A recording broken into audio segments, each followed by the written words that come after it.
Maverick News, the antivirus program for your mind. And now, the Freedom Reporters.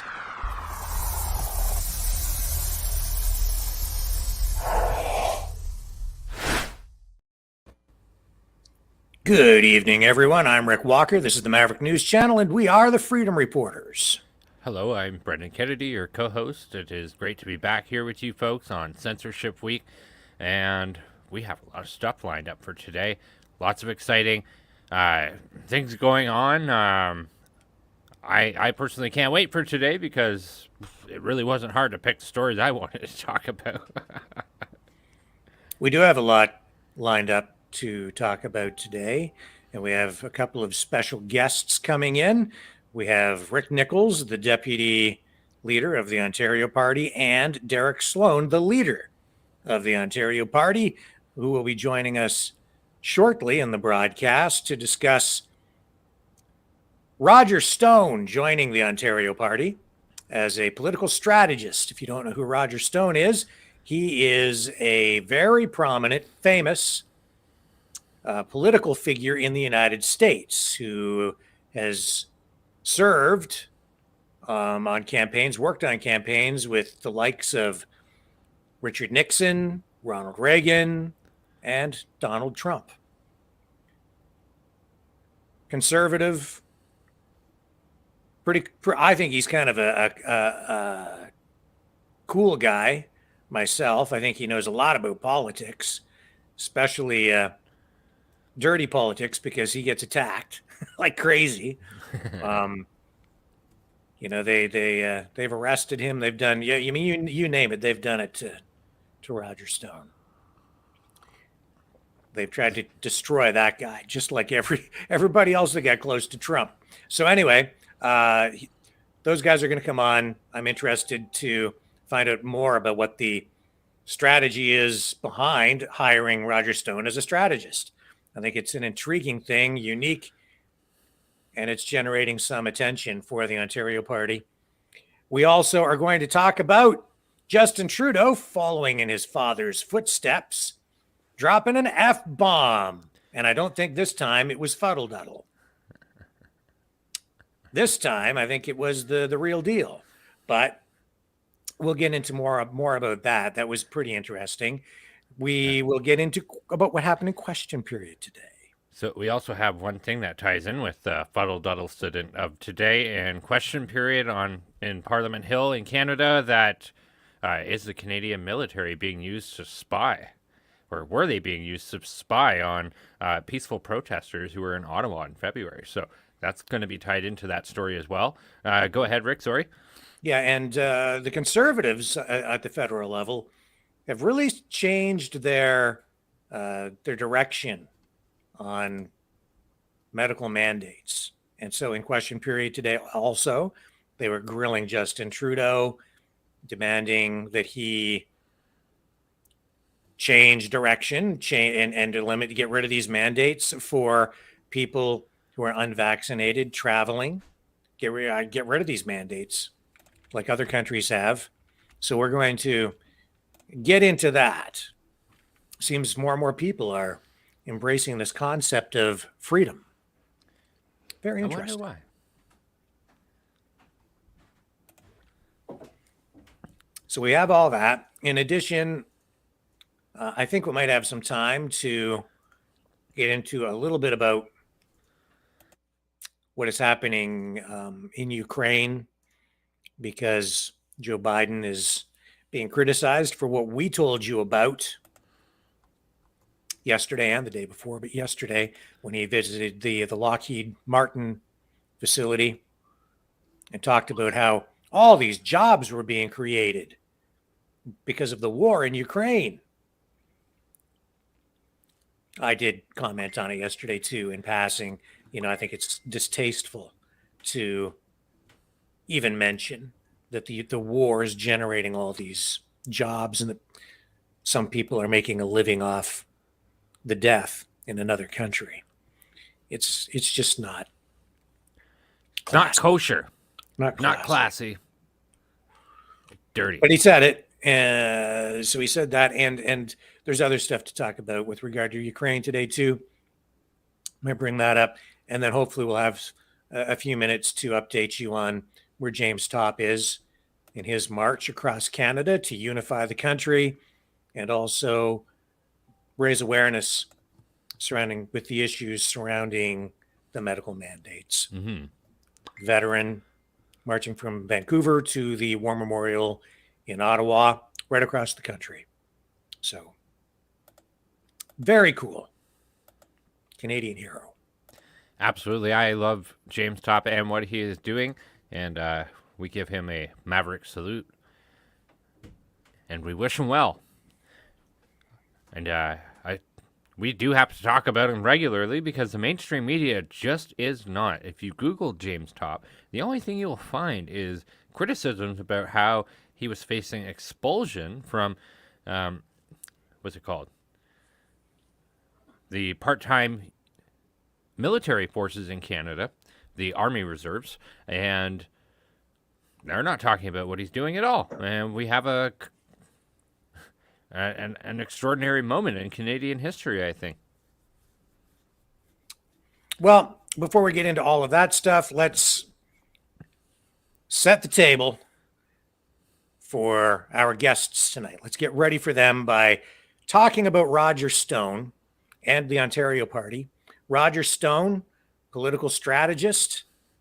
He's worked on many U.S. presidential campaigns, Richard Nixon's. He's been involved in politics for decades. The guy knows politics inside out. He knows strategy. He knows how politics works, not just U.S. politics, but politics in general. He's a colorful figure. He's polarizing.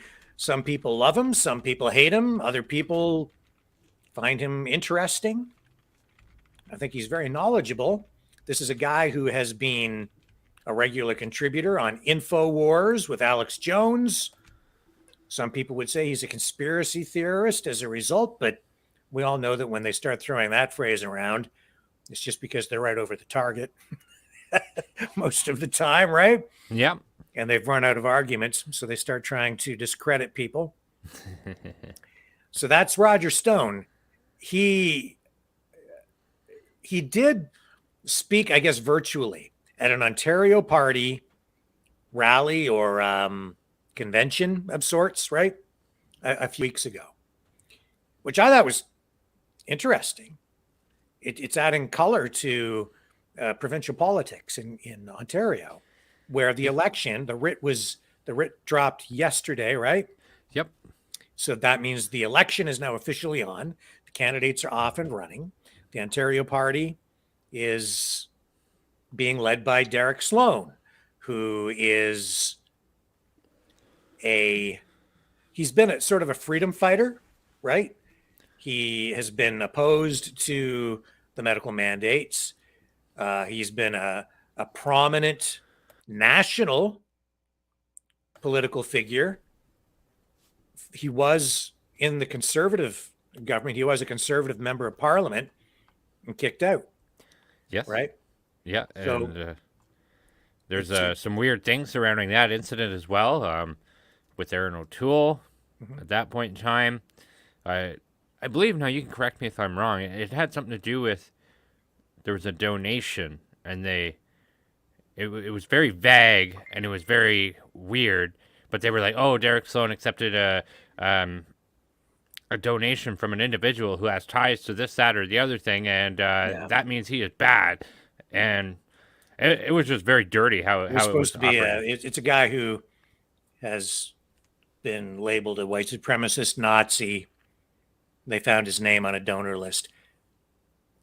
Derek Sloan wouldn't have known that the guy donated money. That's what I was going to say. Like, how many people donate to the campaign? And yeah, that's just it. And what a terrible move for Aaron O'Toole to make at the time. Yeah, I'd sort of forgotten about it, honestly, Brendan, but I think he offered to give the money back or something, and they went, no, too late. You're kicked out, and I don't know. But that's just my thing, right? So here we have opposition government who is very small in number, and what do? They kick more of their seats out. That is terrible political strategy, if you ask me. That's what we're seeing even now with the federal Conservative Party of Canada leadership race. Hmm. We just talked about it last night. Uh, one of the hopefuls, I guess, didn't raise enough money. I think that was the case, but two of them did. It appeared that they met all of the requirements, raised over $300,000, but they changed the rules to make sure that Graham Abraham and Joseph Bourgault could not participate. They didn't verify them as candidates. I'm not sure where that is all going to go. I don't know if there will be a challenge of any kind. I know that those guys were looking at it, but I didn't get an update today from anyone out there. So not sure where that stands. The media is pretty much just ignoring it. But it's just par for the course from the Conservative Party nationally that has, in my view, lost its way. Big time. And that's why you're seeing over time more and more erosion of that party and the true conservatives leaving and heading over into the wide open and welcoming arms of the People's Party of Canada and Maxime Bernier, who is also a conservative. And I think Derek Sloan, if he's not successful provincially in Ontario, you may see him return on the national stage with a party that he was trying to form before, and he'll have enough time to get that into going at the national level. But we'll see how he does in Ontario, where he is right now the leader of the Ontario Party, and bringing in Roger Stone, a bold move, really. I would say it's sort of a marketing stunt because he knows Roger Stone has high profile. It sends a very clear message to conservatives that this is the party for you, especially if you're if you're in that Donald Trump populist, nationalist, patriot camp, right? Freedom fighters. So it's definitely sending a message to that group of people. Maybe it should be more like that. So that will, it's interesting to see that happen. I really want to hear what Derek says. I didn't even know that was legal, but I guess it is. So that's one of the questions I have for Derek. Like, what are the rules surrounding using someone from another country like the United States for political purposes? There must be rules around it. I've never seen it really done before, or maybe I just haven't noticed it because anybody they brought in, any of the parties, has never been as prominent as as polarizing as Roger Stone. I have to be honest. Like I like Roger Stone. I think he's kind of cool. Kind of cool. I like him. You're blushing over there, Rick. You're a fanboy. I just think the guy, he's just been around so much. He's like, he knows so much of the stories that guy must have to tell. In fact, he does tell stories. In fact, we have a clip here. So let's let this roll because he wrote a book called Nixon's Secrets. Mm-hmm. And I know that, people just automatically think that Richard Nixon was a crook. I'm no crook. Well, I am not a crook. Richard Nixon is much more complex than that. And even as a kid, I remember watching Nixon resign on television. It's vivid in my memory. I was just a kid, so I didn't get all the nuance. But even as a kid, I used to say to my friends, well, Richard Nixon wasn't all bad. He improved relations with China. Right? So yeah, I'm just a young kid, like, I don't know, 10 years old or 9 years old or something like that, running around. But today, everyone just remembers Watergate, Nixon. They just think of him as a criminal because it all gets diluted down into very simplistic terms over time, right? You never see the complexities of these things until you really dig in. But Roger Stone was there, man. He lived it. He was part of it. And this was an early form of the heavy hitting dirty politics of the day, like that we see today. I think what happened back in the day with Watergate compared to the way we see things happening now, I think it was like child's play, honestly. Yeah, I It's could see that too. it's like nuclear war now politically, and back then it was like conventional arms. That I think is the way I would characterize it. But let's listen to this. This was on Books and Books. This is Roger Stone back in 2020 talking about his book Nixon's Secrets. My book is neither a whitewash for Nixon, nor is it an excoriation. I tell you what I think is missing, the good with the bad. This is a man who is both very brilliant and very paranoid. This is someone who's both very visionary and very petty. This is somebody who's both very bold and very hesitant. This is someone who's very confident and very plagued by demons. This is a very complex and therefore compelling man, and his story is a Greek tragedy, which is why I seek to tell it. But I knew at the 40th anniversary, there would be a spate of books about Nixon and the Nixon years. And I think that the great tragedy here is that the great accomplishments of Richard Nixon get lost in the ashes of Watergate. This is a man who opened the door to China. Let's start from the beginning. This is a man who ended the Kennedy-Johnson war in Vietnam. Right. Yes, he increased the bombing to give a cover to withdraw our troops and get them home, which he did. He gets no credit for this. He overruled the Pentagon. He overruled his own Defense Department. He got American boys out of harm's way because it was clear to him that there was not going to be a success the way we were conducting the war. It is not his fault that South Vietnam fell, because the second part of the Nixon proposal was to fund the South Vietnamese after we left, and we failed to do that, and they fell. This is a man who opened the door to China over the objections of his own government. In 1969, it is Nixon who tells Kissinger, I think I'm going to go to China, and Kissinger says, this can be heard in the tapes, you're crazy. This is a man who then used the China card to squeeze deep arms concessions out of the Soviets, saving this country hundreds of millions of dollars. The Clean Water Act, the Clean Air Act, the Environmental Protection Agency. In those days, we had no environmental protection. Yes, I agree. Those things have gone too far in the age of big government, but the idea itself of minimal environmental protection, to have clean water and clean air, no, I think that was a good thing.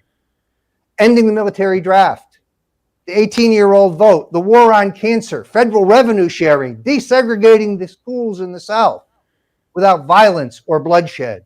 When Nixon became president, 15% of the schools in the South were desegregated. When he left, 87%.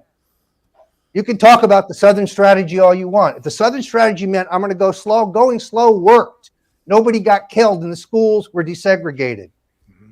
But unfortunately, when you say Richard Nixon, people talk about Watergate. And therefore, I think Watergate has to be put in some perspective. To do that, we have to look at Nixon's 1960 campaign for president. There's a great book, a seminal book, a book that they probably even still sell here at Books and Books, called The Making of the President, 1960. It's a romantic tale. Teddy White, the man who wrote it, a Pulitzer Prize winner, was a good friend of mine. He was a great drinking companion, but he was enthralled with the Kennedy mystique. Jack Kennedy, the dashing, charming, intellectual, sophisticated, versus this boob from California who stands for the center of the country, the flyover states. In his telling, Kennedy wears the white hat and Nixon is the black-headed villain. But I'm here to tell you that's not how that campaign unfolded. Now, it is absolutely true that Nixon and Kennedy started in all the polling. You can see in the appendix of my book, Nixon's Secrets, that the polls always had this race close from the beginning. So there was never any presumption for Nixon. In fact, the party had taken a whomping in 1958. It held the lowest number of governors and the lowest number of members of both houses that it had since the 20s. So they had substantially less grassroots activity. Nixon always ran ahead of the party and therefore was more than competitive with all the Democrats. He underestimated Kennedy. In the beginning of that campaign, he made several huge mistakes. The first one was a pledge to visit all 50 states. Now, the reason he did this was because his candidacy had a dilemma that the Kennedy-Johnson ticket did not have. They could run they ran as both advocates and opponents of civil rights. John Kennedy traveled the country saying, I'm for civil rights for black people. And his running mate, Lyndon Johnson, lifelong segregationist, followed behind him and said, don't worry, folks, he's only kidding. to the courthouse crowd, to the old Southern Democrats, to the crackers, to the segregationists. And indeed, the Kennedy-Johnson ticket held the Deep South. There was no Republican incursions into the Deep South because of this ability to play race both ways. Nixon didn't have that luxury. He either had to make a decision about seeking black votes in the northeast industrial states of New York and Pennsylvania and Michigan and Ohio and California, or to try to make the first historic Republican incursions into what was called the Solid South. Does he make a play for Georgia? He went to Atlanta, and they had the largest crowd that's ever visited a presidential candidate at the airport. He was encouraged. So instead, he makes a pledge to try to do both, which is an enormous mistake, because it means that he has to spend his time flying to Alaska and Wyoming and Vermont, states that he has completely locked up. Kennedy, meanwhile, is barnstorming in the Big Ten states and never leaving them. He doesn't need to go to Massachusetts and Rhode Island. He's got them locked up. Then he compounds this mistake by knocking his knee on a car door right after Labor Day. His knee becomes infected. He's hospitalized for 2 weeks at Walter Reed's Hospital post-Labor Day, and he sees Kennedy pulling out to a lead in the polls. He comes roaring out of the hospital against his doctor's advice. He is still on antibiotics. He's still running a fever, and he's 15 pounds underweight. He hits 5 states on the way to Chicago for rallies, furiously trying to make up ground on his way to Chicago for the debate. John Kennedy, he arrived early in the day, and he spent the entire day on the roof with 2 hookers getting a suntan. Nixon made the classic mistake of thinking that substance was more important than your appearance, and that what you had to say was more important than how you presented it. Nixon therefore goes to the lighting check, which is kind of like a weigh-in. And the CBS technician comes up to Senator Kennedy. Nixon writes in his memoirs, he looked like a bronzed god. I'd never seen Kennedy looking so fit. The makeup man walks up to Senator Kennedy, will you be having makeup? No, no makeup for me. Nixon hears this. Now the CBS makeup man says, Mr. Vice President, will you be having makeup? No, no makeup for me. Whereupon Kennedy goes to his private dressing room where his personal makeup man makes him up. Nixon goes to his dressing room. His TV advisors say, you look terrible on TV. You need makeup. He says, no. Kennedy's not going with makeup. They'll say, I had makeup. He didn't have makeup. I'm not having makeup. Totally fakes him out. They convinced Nixon, at a minimum, to use a product called Beard Stick, which is meant to conceal the 5 o'clock shadow, which was problematic for Nixon. Well, unfortunately, halfway through the debate and under pressure, Nixon, underweight, with a collar too big, as gray as the color of the wrong suit that he chose. Kennedy's wearing navy blue and a white shirt and a dark tie for television. They say Nixon's complexion is almost as gray as his suit. In the middle of the debate, he starts to sweat, and the beard stick starts running down his face. The debate is so damaging that Nixon's own mother calls his private secretary, Rosemary Woods, immediately after the debate and says, is Richard unwell? Mayor Daley says to a crony, Jesus Christ, he's not even dead yet, and they've embalmed him already. So here's what they don't tell you. There wasn't one debate, there were 4 debates. So Nixon went on a regimen of milkshakes, and he got a sun lamp. And he bounced back big in debates 2 and 3. Now, some argue, well, the size of the television audience wasn't as great for debates 2 and 3. There was a huge drop-off, and they're correct. But here's the part they don't tell you. Debate 4, considered Nixon's best debate, only had 100,000 fewer people than the first debate. So Nixon made ground. Secondarily, Nixon had hoarded his money for the last 30 days, where old Joe Kennedy was writing the check, so they were just spending balls out from the beginning. Kennedy was really out of steam. Nixon outspent Kennedy on television and radio for the last 3 weeks.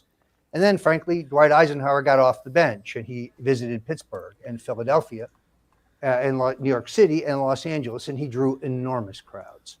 He called Senator Kennedy Little Boy Blue, a man unprepared to be president. So you're getting the picture. This is a guy who knows politics. He's been around. He understands strategy. He was there back in the early days of television. when politicians were still trying to figure out how to use television and didn't understand the medium, didn't understand the importance of optics, didn't understand yet, and we're learning from the Vietnam experience, which was the first sort of televised war. It's because of television and the film footage that was running on the 6 o'clock news every night. That's what fueled the anti-war movement back on the home front in the United States and in Canada, for that matter, right? Yeah. So television was changing politics. Roger Stone was there. Roger Stone has political experience going all the way back to the 1960s. He has a tattoo of Richard Nixon on his back, just at the base of his neck. This is a guy who understands nuance, complexities, understands strategy. It's pretty cool in from the perspective, I think, that to have him joining the Ontario Party, because I think it just injects a whole lot of color into a provincial election. I think it just makes everything that much more interesting. What do you think? I think he understands things on a much deeper level than just what a textbook would relay about that period of time. And I could see him very easily being able to transpose that type of insight into the way things are right now. So he has a clear path of what yesterday was, a clear path of cause and effect, and how to utilize that in current events. So this could be an ace in the sleeve for the Ontario Party. I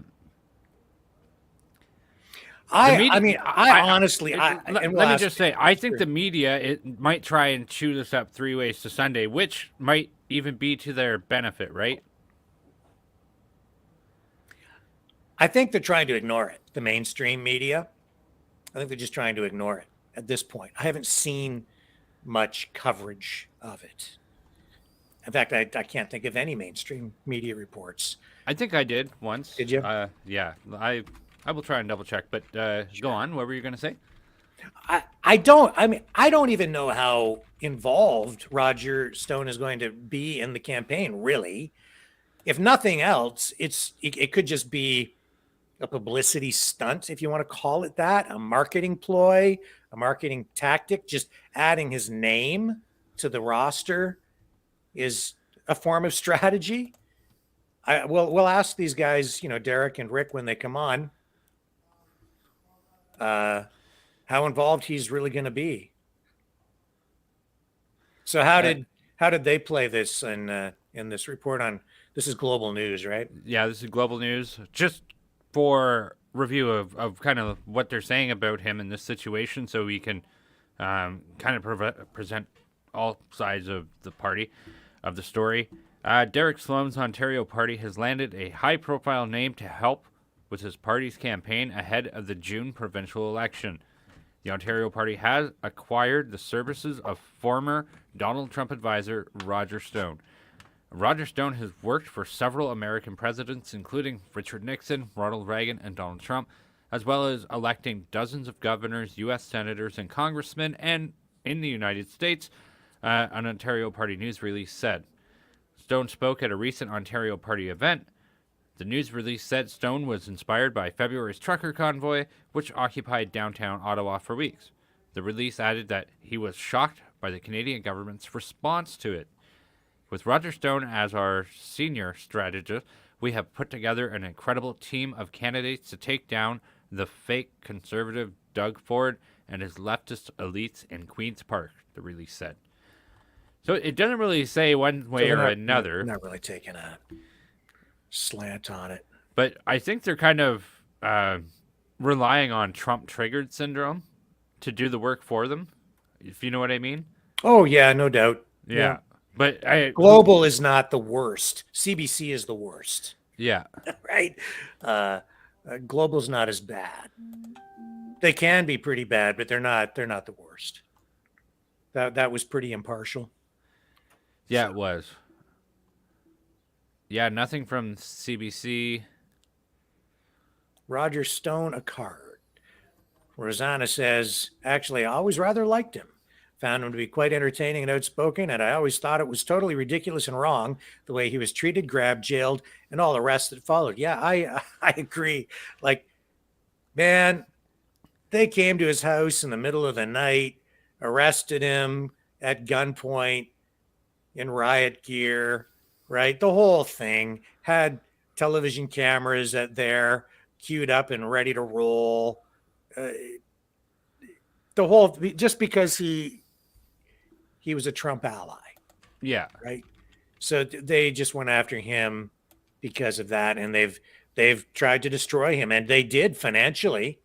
So he's trying to rebuild his life after that, just like General Michael Flynn and other people, anybody associated with Donald Trump, they've gone after. Trish says experience is great, but does he have integrity and good intentions? We'll have to ask Derek. I don't know. Maybe he's just doing it for the money. I have no idea. Maybe he's doing it for free. I have no idea. I just think he's a colorful, interesting figure. I kind of like him. I think he's he's cool too because he's like a media guy. Yeah, I like watching him online. I just think he's unique and colorful. I think so too. Yeah, and I think that he does bring a lot of knowledge to bear here. So I can absolutely see him being an asset to the Ontario party in the midst of a provincial election. Yes. Of course. Of course. And I mean, how much does he understand Ontario politics? Like, Ontario politics, like, if you take federal politics, which most people find boring, and then you take Ontario politics, and even more people find that boring. You know what I mean? So it's like, how much is it going to do for them? I mean, now is the time, I think, to try new and exciting tactics, if anything. Well, Derek Sloan certainly has done that by tapping into Roger Stone. Yeah, and that's pretty interesting strategy. Let's cue up this other clip of Roger Stone. This one was from an interview he did on Biography on A&E. So we'll just run a short clip of this just to give you a sense of what that was about and how he was treated in that interview. Most of the clips that you'll find online of him from mainstream media really try to portray him in a negative light. Of course, because he's conservative. Here we go. I was assigned to handle New York, New Jersey, and Connecticut. This is about Roger Stone's first time meeting Donald Trump. For the Reagan campaign of 1980, Roy Cohn told me, I'm going to get you an appointment with Donald Trump to talk about Ronald Reagan's campaign finance committee. Roy arranged not only for me to see Donald, but also to see his father, Fred Trump. Fred Trump had a small office, really nothing fancy. And on the wall, there were all these autographed photos of prominent local Democrats, the mayor, the borough president, the congressman, and so on. I looked at that and said, wow, maybe I'm barking up the wrong tree here. But I made my pitch to Fred Trump. He was very polite and gave me a lot of time.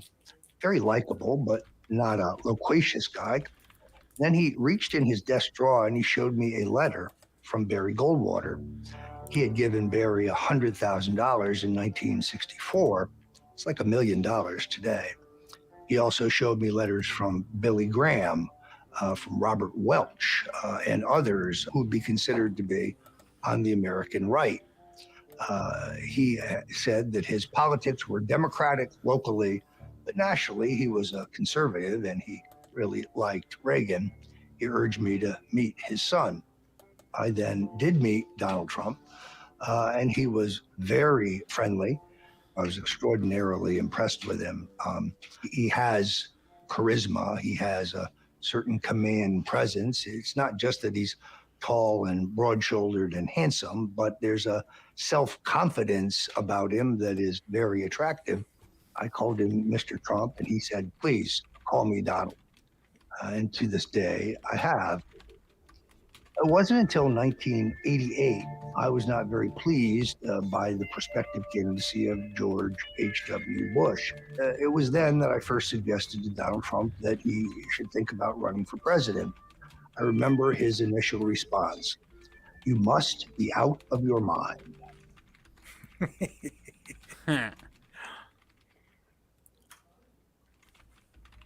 And the rest, they say, is history. What an interesting guy. The life that guy has had, the people he has met, the political campaigns. Wow. What a tale to tell he must have. Totally cool. Just absolutely unbelievable. The ground that he's covered. Nixon, Reagan, Trump. Wow. And more.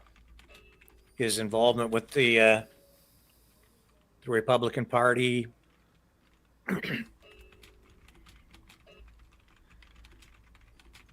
Absolutely. I think that this is now more than ever. We're in a situation, kind of like when I was younger, where World War I veterans started sharing their stories, under the pretext that they know that there would be no one around to tell those stories anymore after due time.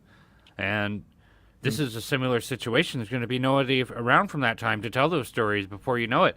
So I think him having these conversations and discussing things with us is very important. And it's very important to add nuance to history because very often we don't get that. You've described that yourself with the story of Richard Nixon and how everybody's just goes, oh, Watergate, impeachment, garbage. Well, it happened. It's it's not garbage, I guess, but that's what happened. Well, he resigned. Yes, That's what I know. ended up happening. Yeah. In the end, Went went on TV and resigned. And so my point being, it's very important that Roger Stone is here to offer those kinds of nuances to history that you're not going to get. I in don't history. want to mislead people. Roger Stone is not coming on the show tonight. We asked if he could join us. He wasn't, I guess, not available today. But Derek Sloan, the leader of the Ontario Party, and Rick Nicholls, the deputy leader of the Ontario Party, will be here. And we're going to talk about Roger Stone joining the campaign and the party as the senior political strategist. And we're going to talk about other issues surrounding the election, which is now officially underway provincially in Ontario.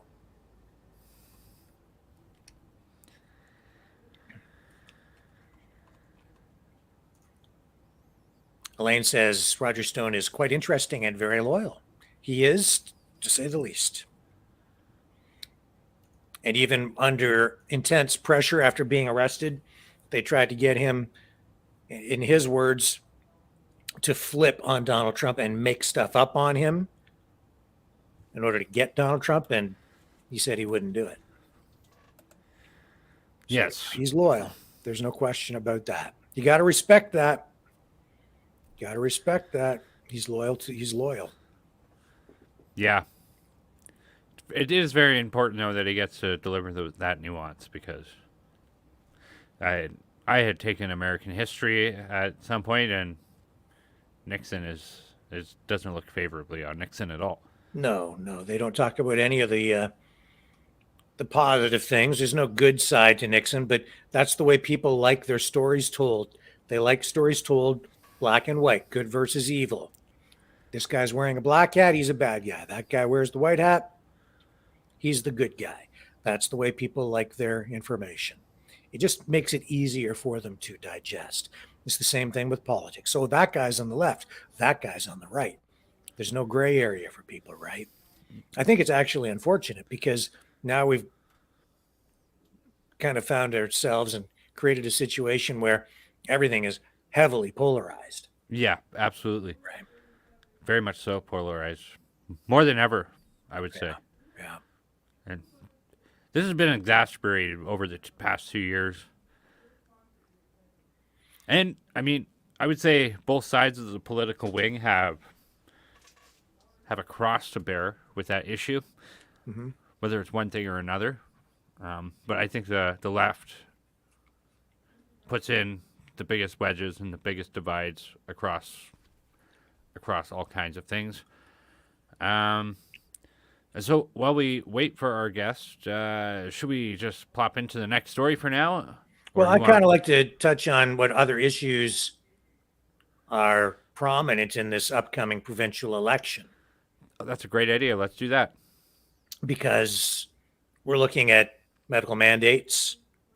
We're looking at anything related to freedom. We're looking at the truckers' convoy, which Roger Stone said inspired him. Yes. So these are all things that will come to bear during the campaign. I think Roger Stone is probably clued into all of that stuff. Those issues are prominent on both sides of the border and across states, and certainly here in Ontario. And then at the national level, we're going to talk about that today as well, because that stuff was dealt with in question period. Derek Sloan has been, as I say, at the forefront from the very beginning Yes. on medical mandates, all the issues surrounding vaccinations. He's taken a strong stand. He has been consistent. There has been some unity at some points on the freedom side when we saw, what did they call that? The No More Lockdowns Coalition. I don't know if I'm getting that right. I don't know if it was a coalition, but it was definitely No More Lockdowns. Definitely. But it An was a organization. group, right? Okay. Of Maxime Bernier, Randy Hillier, Derek Sloan. There were a few others who joined this. I'll call it a coalition. I probably have the wrong word. Derek Sloan was part of that Yes, he early was. on. But since then, we've seen some cracks form, which is not unusual in politics. You get that, right? So there's been some division, and so as a result, now you have the new Blue Party of Ontario, which was formed some time ago, to be fair, right? Yes. And then now you've got the Ontario Party and Derek Sloan coming in as the leader of that. He was prominent nationally. He was involved in politics out west in Alberta, right? And so now he's over in Ontario doing his thing here during this election. Can I say something that you've touched on, and I don't know how important you think it was, but you were talking about how all the mandates and the trucker convoy, et cetera, the states of emergency. That's a very important point, because those are all Ontario-based things. The mandates, for the most part, are Ontario-driven. And people say, oh, well, there's no mask mandate right now, and there's no lockdown right now. Keep in mind, folks, this is all stuff sitting on the shelf. They can pull it out whenever they want to. Well, the mandates for like travel and all of that, that's federal, but federal. But so much of the harm that's been caused has been caused on the provincial level. But there is a lot at the provincial level relating to it. There's Bill 100, which has now been passed into law, which is called the Keep Ontario Open Act, Yes. which strips us of our rights because it gives police the power really to crack down on protesters. There's Bill 67, which it doesn't look like it's going to go through now, right? It's been sort of shelved, but a lot of people were voted for that at second reading. So that's critical race theory, essentially, Yes. going into schools. There's a lot of these issues surrounding freedom, surrounding wokeism, and that's part of what the Ontario Party platform is as well, as faith. Religion is part of their party platform. And we've seen churches attacked throughout the pandemic. They've been under fire. If we have time, we'll try to get into that with Derek and Rick as well. And then Rick Nicholls, the deputy leader of the party, didn't get vaccinated, got kicked out of the Ontario Conservative Party under Doug Ford. Doug Ford kicked him out of the party. He now sits, he was an independent, and he is currently sitting as the only sitting member of the Ontario Party in the Ontario legislature, because he's now joined, and he's the deputy leader now as a result of that. So that's kind of cool. That's kind of an interesting contrast with the New Blue, that they both have one seat in the House currently, which is, I mean, kind of starting off better than PPC did in the federal election, in the sense that they didn't have any seats to start with in the last election. So that is going to be an interesting thing to happen there. Yeah. Well, let's take a quick 30-second break. And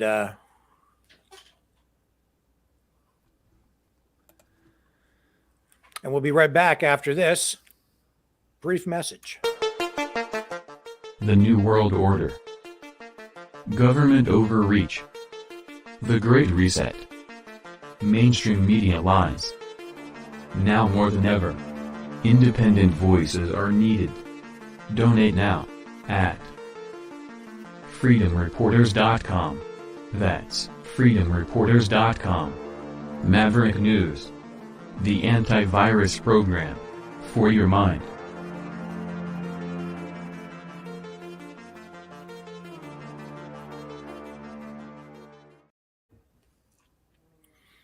So if you can donate, you can do that to support our independent journalism at freedomreporters.com.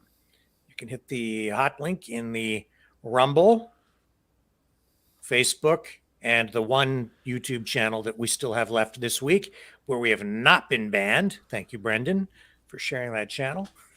No problem. I mean, nobody's watching on there anyway, but whatever.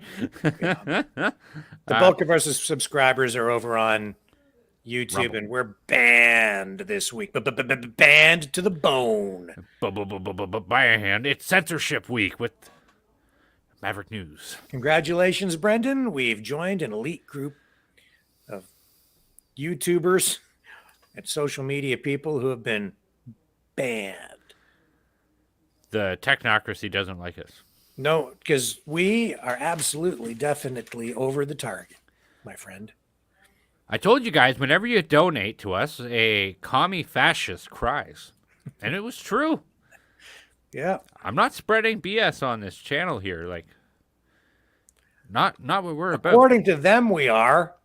And according to Justin Trudeau in the House of Commons today, Conservative members of Parliament are getting dangerously close to spreading misinformation and disinformation.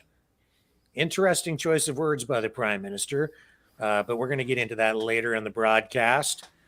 I think when the Prime Minister starts throwing those terms around, it's concerning. We talked about this last night as it relates to this new Ministry of Truth in the United States, and the way they conflate those terms with terrorism. And we never heard those terms. That's like a new thing. Kinda, yeah. It's like, oh well, that's people are criticizing us on the internet, and they're making memes about us, and they're hurting our feelings. Well, what do? Well, we create this new thing. We'll call it misinformation and disinformation, and we'll tell them that the Russians are doing it. Anyone engaging in it is a Russian sympathizer, a Putin puppet. Just criticize the government and get a do not pass go straight to jail. Do not collect $200. You better not make any memes about Joe Biden or Justin Trudeau, because once their feelings get hurt, and we'll show you what Justin Trudeau looks like when his feelings are hurt. Well, I don't think you should. I think you should be careful about making fun of Doug Ford or any premier too, or any politician at this point, because they're cracking down all over the place on free speech these days. They sold your free speech down the Cheesecake Factory. For those who don't know, Doug Ford, who is a little on the hefty side, he made a video about making cheesecake. Which just shows that there's a guy who could use a political strategist like Roger Stone, because he clearly does not know the story of Marie Antoinette. Yeah. Hey, maybe we could get Liz Valley to help him out in the gym. It'd be all right.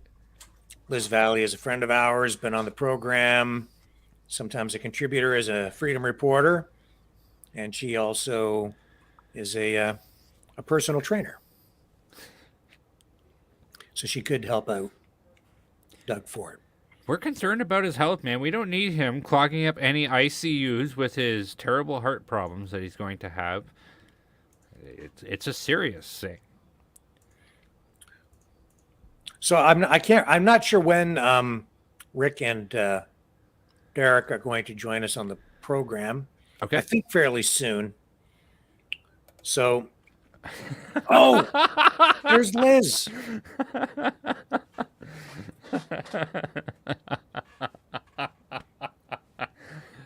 I'm sorry, I didn't mean to laugh that much. That was excellent timing. Thank you, Liz Valley. We absolutely love you.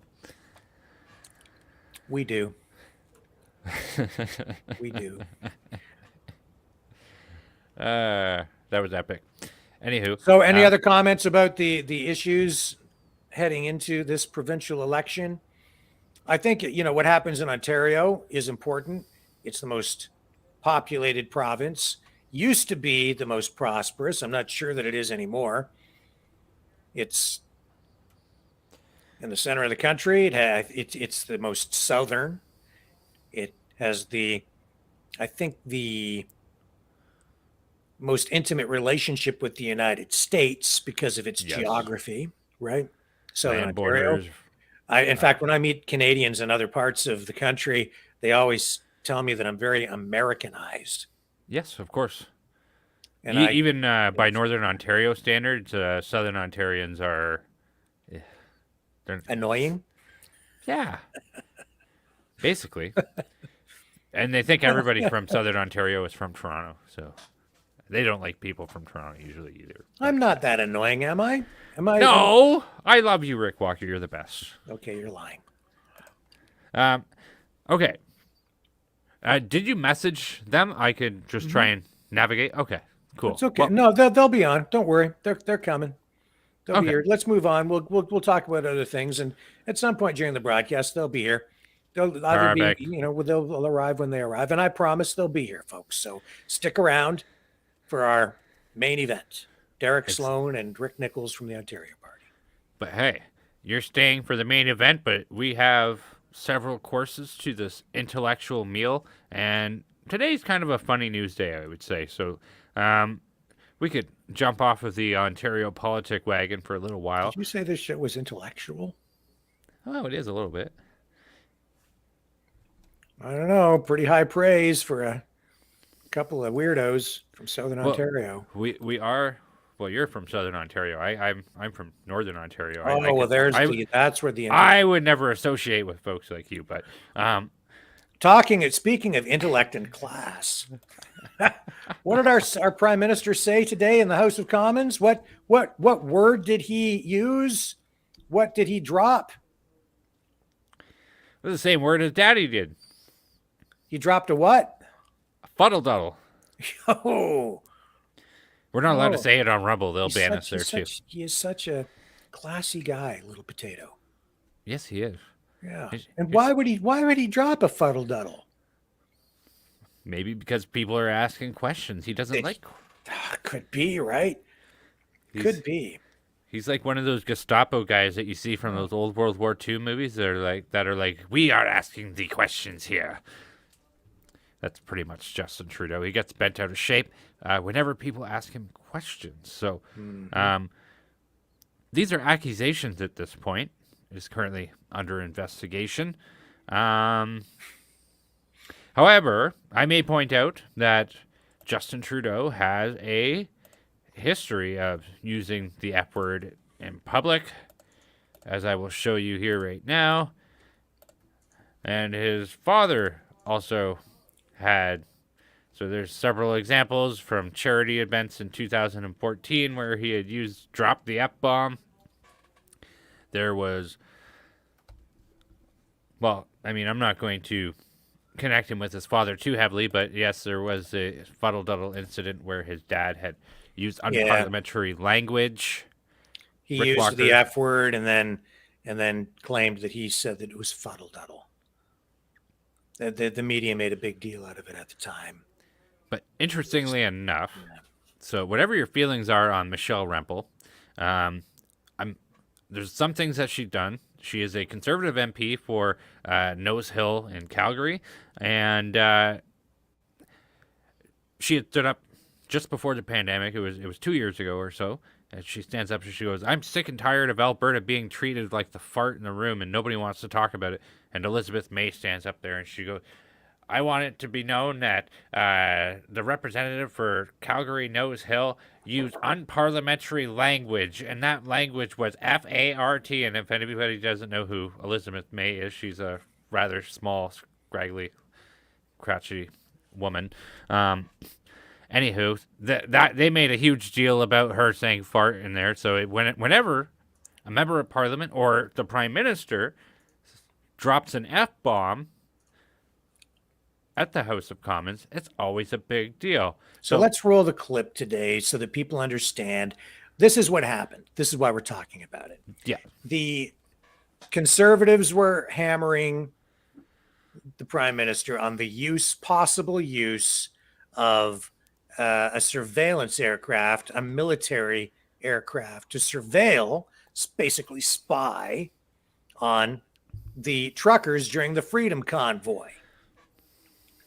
They were suggesting, they're asking if that happened, and if it did happen, there could be some issues surrounding that legally and even ethically, right?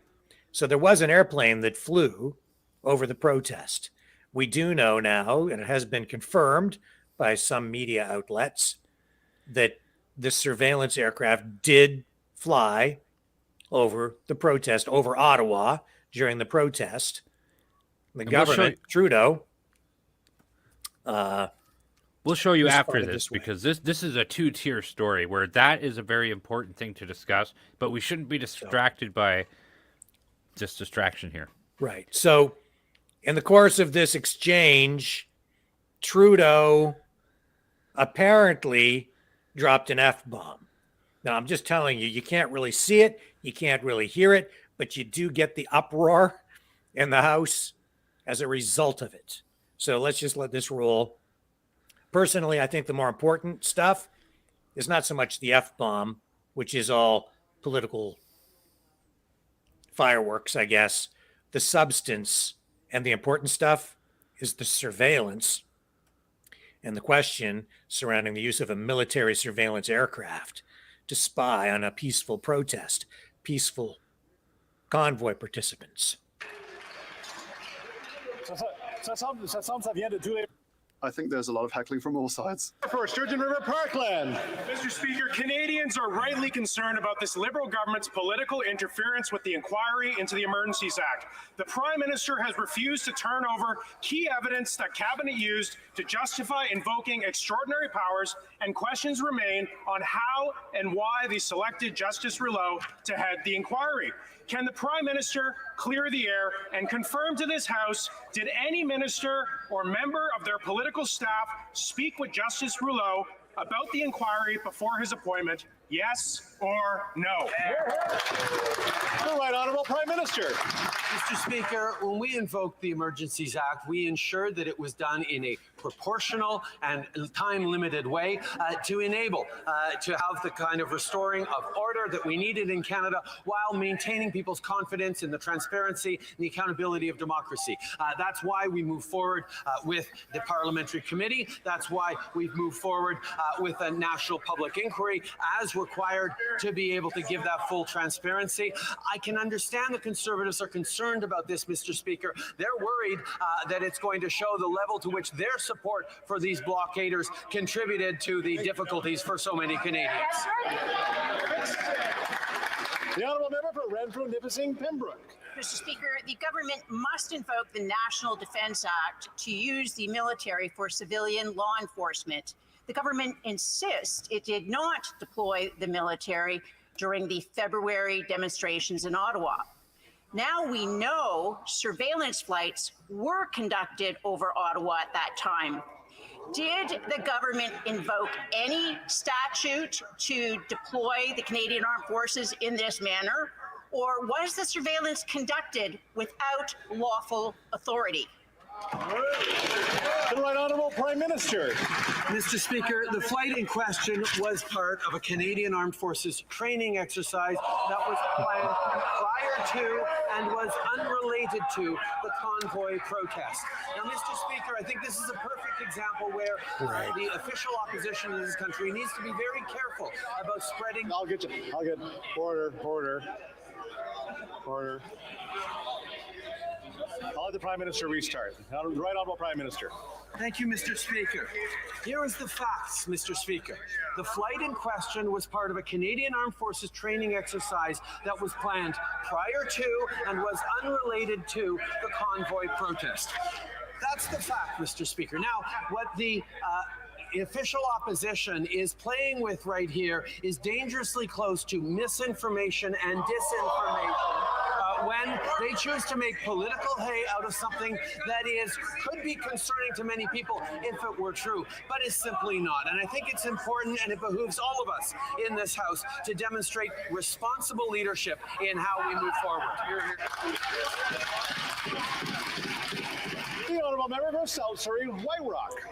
Thank you, Mr. Speaker. The Prime Minister said, and I quote, "One has to be very, very cautious before deploying military in situations engaging Canadians. It is not something that anyone should enter in lightly," end quote. Yet now we have learned that Canada's special forces were operating surveillance aircraft, I'm sure they were just in training, over Ottawa during the February truckers' protests. This contradicts everything the government has said to date. Liberals didn't put soldiers on our streets, but they did put them in the air, Mr. Speaker. How can the Prime Minister justify using military assets to surveil? The right honourable Prime Minister. Canadians to pay very careful attention to this exchange. What the member opposite just engaged in is dangerously close to misinformation and disinformation designed to gin up fears and conspiracy theories around what happened a number of months ago. It is entirely irresponsible for members of Her Majesty's loyal opposition to stray so close to misinformation and disinformation. I would ask them to be more responsible.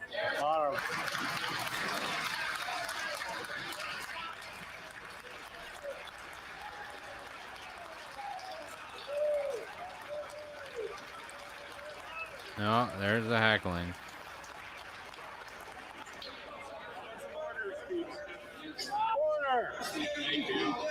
Order. All right. Somewhere in there, that's where I think he dropped his F-bomb. But we'll come back to the story momentarily. Because we do Our have... guests have arrived. The guests are here. Hello, everybody. Hey, guys. How are you doing? Good evening. Derek Sloan, Rick Nicholls, thank you for joining us on the program. It's a privilege to have both of you on tonight. Hey, Rick. Glad to be here. Hey, Brandon. Good day, sir. You don't miss that, do you? The sir or the good day? The what we were just playing there in House of Commons. You know what? I did see that, and yeah, that's a great clip to analyze. Awesome. Yes. Well, Derek, you've been on the we don't have a lot of time, so let's get right into this. You have been on the forefront of the fight for freedom. You've been consistent. You've been there right from the very beginning. Let's just ask you about that right off the bat. The the truckers convoy, the way the government's dealing with it, and that inquiry. How are you viewing everything right now? Or is this inquiry more of a sham? Is there something useful there? What do you make of all that happened there today? Well, I mean, it is true that the everything that's happened up until now with the trucker convoy and the imposition of the Emergencies Act was way out of whack, was a complete abuse of power. This inquiry that's going on must happen according to the when you use the act. This must happen. Obviously, the Liberals are trying to limit its reach. They're trying to limit the information that's discovered. But it looks like the Conservatives are trying to make some hay out of it, and hopefully they continue to do so. So the Ontario election is officially underway now. You're leading the Ontario Party, and Rick Nicholls is the deputy leader of the party. Rick, you've been on the program before. So yes, you guys are leading the charge. And now you have a very colorful and prominent political strategist that you've brought on board in Roger Stone. We were telling people about that earlier and teeing that up. How did that happen? That's very unusual. I think it's kind of cool. It injects a lot of color into the campaign. Yes, absolutely. So I met Roger through some mutual acquaintances about a year ago, and we became friends during that time. Obviously, he's gone through a lot recently with, being the target of a political sort of attack in the United States. He was charged for lying about something that never actually happened. He was charged for lying about supposed collusion between the Trump campaign and Russia. And later, when the Mueller report came out, which you could argue was biased in and of itself, it did make the admission that there was no collusion between Trump and the Russians. So Roger was charged for lying about something that didn't even happen. And of course, Trump was right to pardon him. If that Mueller report had been available, during the trial, in fact, it was available, but the only person who could see it was the judge, and the judge was clearly biased. And later, BuzzFeed, a left-wing American news source, actually sued the government for access to the Mueller report. They won access to it, thinking that they would be able to find the dirt on Roger Stone. And they had to admit that basically it exonerated him. So the fact is that it was a political witch hunt, and he went through some tough times. So I got to know Roger, and I thought it'd be great to work together at some point. And the opportunity arose with the Ontario Party right now here in Ontario. So how can he help you guys? He has so much political experience over many decades, since the 60s. I guess it doesn't even matter if he doesn't know every detail or every nuance of Ontario provincial politics. He's just a knowledgeable political figure and strategist, right? So how exactly will he be involved in the campaign? Yeah, I mean, the nuts and bolts of politics are similar in Western countries, regardless of where you are. Roger has worked in other Westminster parliamentary systems. He's worked in Bahamas, Bermuda, the UK, as well as substantially in the United States. So he's going to be helping us at the strategic level, and the strategic level of politics is very similar. It's figure out what your message is, figure out what people want from political leaders, and then communicate that to them. So that's what he's going to be helping with, and there isn't anyone better to help us with more experience, in my view.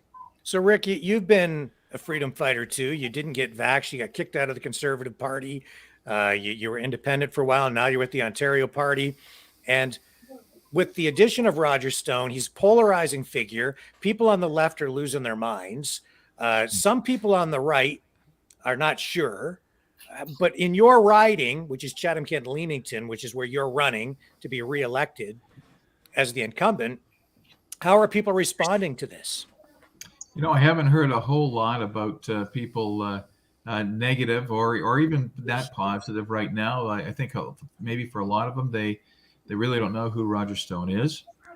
However, having said that, I'm looking at, I focus on the positive things. There's always going to be the left taking shots. And there are other parties that are maybe jealous or envious that we have such a strong political strategist. in our camp to help us. Look, we're a new party, since 2018, but really and truly, when you look at the situation that we're in, Derek and I are in right now, we're basically brand new, and we've got a lot more candidates than people are aware of right now. I saw a report the other day, actually today, and put out by that other Conservative Party, and actually they have us near the bottom, but that's to make them look good at the top. But having said that, we're going to surprise a lot of people, and because Roger's going to help us with that as well. But, political parties call on big guns, so to speak, and I'm excited to have Roger here. I know that Derek is very excited. Our entire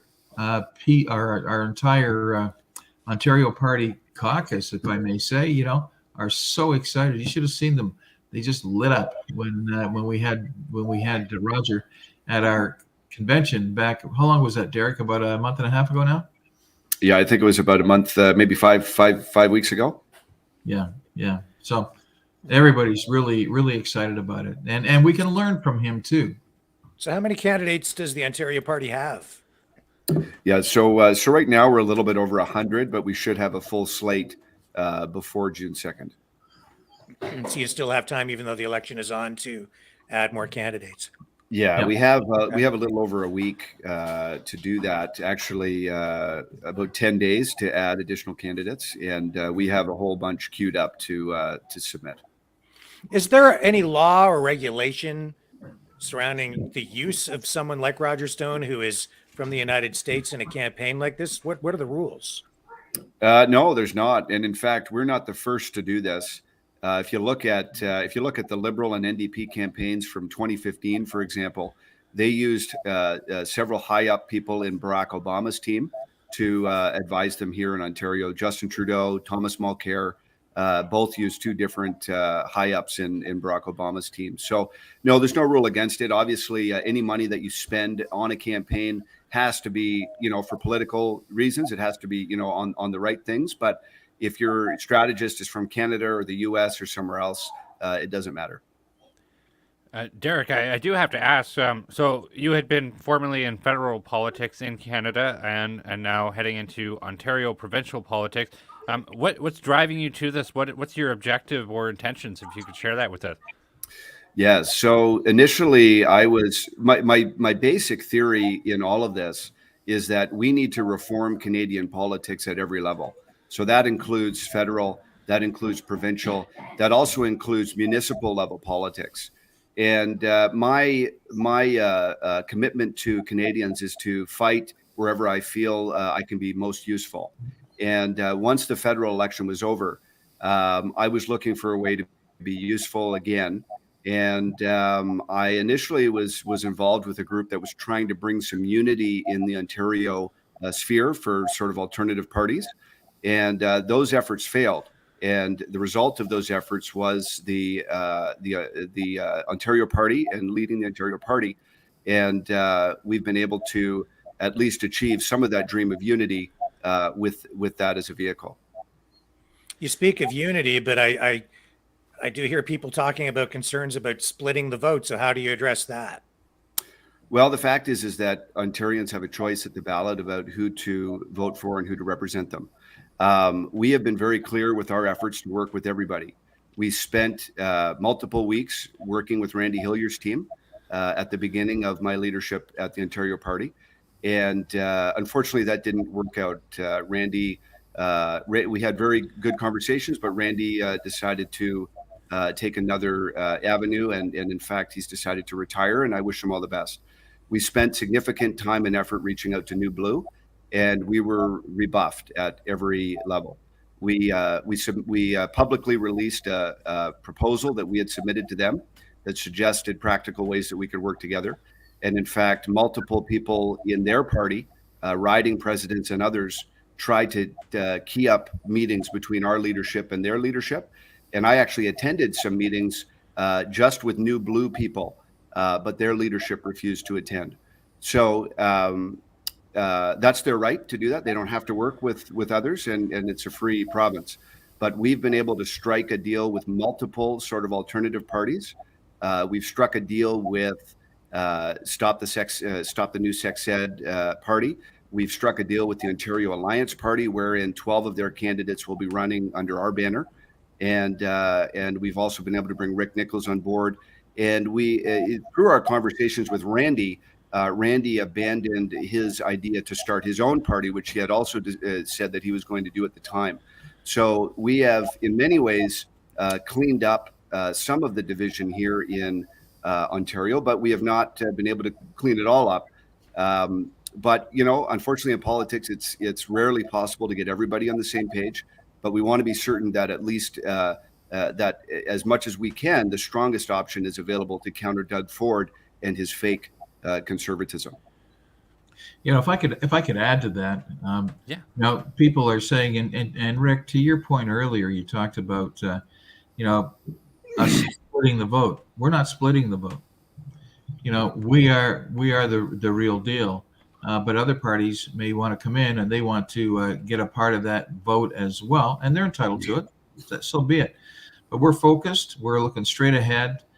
We have that tunnel vision of going directly after Doug Ford, because he's not a shiny object. He's the battleship that we want to sink. And of course, with Derek at the helm, I believe that, and you take a look at the quality of candidates that we have. We're going full bore, you know, after Doug Ford and his party, and I think that we'll be successful in many, many different areas as well. You know, I'm just going to add another comment. There's a poll that came out today or yesterday from Nanos, and they actually listed the Ontario Party and New Blue and every other party that's running. And our percentage is basically right around the Green Party, but about 3 times that of New Blue. So our efforts to unite and work together have been paying off. And again, I'd be happy to talk to anybody. I'd be happy to talk to New Blue even tomorrow if they called. But it's clear that our efforts to unite Ontarians are succeeding. And I think that people are attracted to our positive, non-derogatory approach. I do get your emails. They go out to everyone. And there was one issue that confused me a little bit, and that was the issue of immigration. You said, and I it was a while ago, so I'm not exactly sure what you said in the email, but you talked about controlling immigration in some way. But I'm just curious how you're going to do that, because is immigration not really more of a federal area? Yeah, so immigration is a federal area typically. But if you look at Quebec, they have been able to negotiate significant control over their interprovincial immigration. So that's the same kind of thing that we want to have here in Ontario. I am against mass immigration into Canada. I've always been against that at the federal level. And we want to use our provincial autonomy to control the flow of immigration into Ontario. Obviously, there's a lot of great immigrants here in Ontario. There's a lot of good people who will yet become Ontarians and Canadians, but we can't be having the excessive numbers that we're seeing and hope to have anywhere near affordable housing or have a healthcare system that can sustain itself. The numbers are truly extreme, and Justin Trudeau is increasing them, and they're leading to the crises that we're seeing in provincial infrastructure. I hear what you're saying there totally. How do you plan to go about doing that without interfering with individual charter rights for mobility? Go ahead. So when it comes to people settling in Ontario from other provinces, that's not so much our focus. Our focus is on new entrants into Canada. So we want to have control over who is coming into this province from outside the country, to the same, much the same way that Quebec does. So that's kind of our focus. If somebody from BC wants to move to Ontario, that's not really our concern. Okay. So what do you have your marketing in place? Because you guys seem to have kind of come in. Well, Derek, you kind of came in a little bit later in the race. So have you had enough time to get all of your ducks in a row that way to make sure you get your message out? Because at this stage in the game, you only have about really 3 or 4 weeks, right, to roll this whole thing out, get the party name known, and then put a dent in the vote. Yeah, exactly. So yeah, we're very, very well prepared. Most of our candidates already have signs and literature and all of that. We're putting up my signs today, for example. We have a fully functioning website that's very informative. Our policies have been hashed out already weeks and months ago. So we're well equipped to fight in this battle. Of course, the other legacy parties have had decades, if not centuries, to bolster their reputations, which we do not have. But in terms of what we have been able to get ready, we're ready to fight. So Rick and Derek, this is a question for both of you. What are your predictions for this coming election? Honestly, do you see like any one party being a minority or a majority, or what are your thoughts on that? What do you foresee? Well, why don't I give my prediction, and then Rick can, if he doesn't like my prediction, he can add his prediction. Absolutely. So listen, obviously anything is possible in an election, and we're fighting. We're fighting to win, and a lot can happen in 4 weeks. Most Canadians even today don't know that an election is coming, or most Ontarians don't, and they'll start looking about 2 weeks before. So this is something that we're going to use to our advantage. So anything is possible. If the election were held today, I think that we would see a PC. The polls are saying we would see a PC majority government. So one thing that we might see perhaps is maybe the Ontario Party can force a PC minority government and be the clincher between forming government and not, and that would make us the most powerful group of MPPs in the province.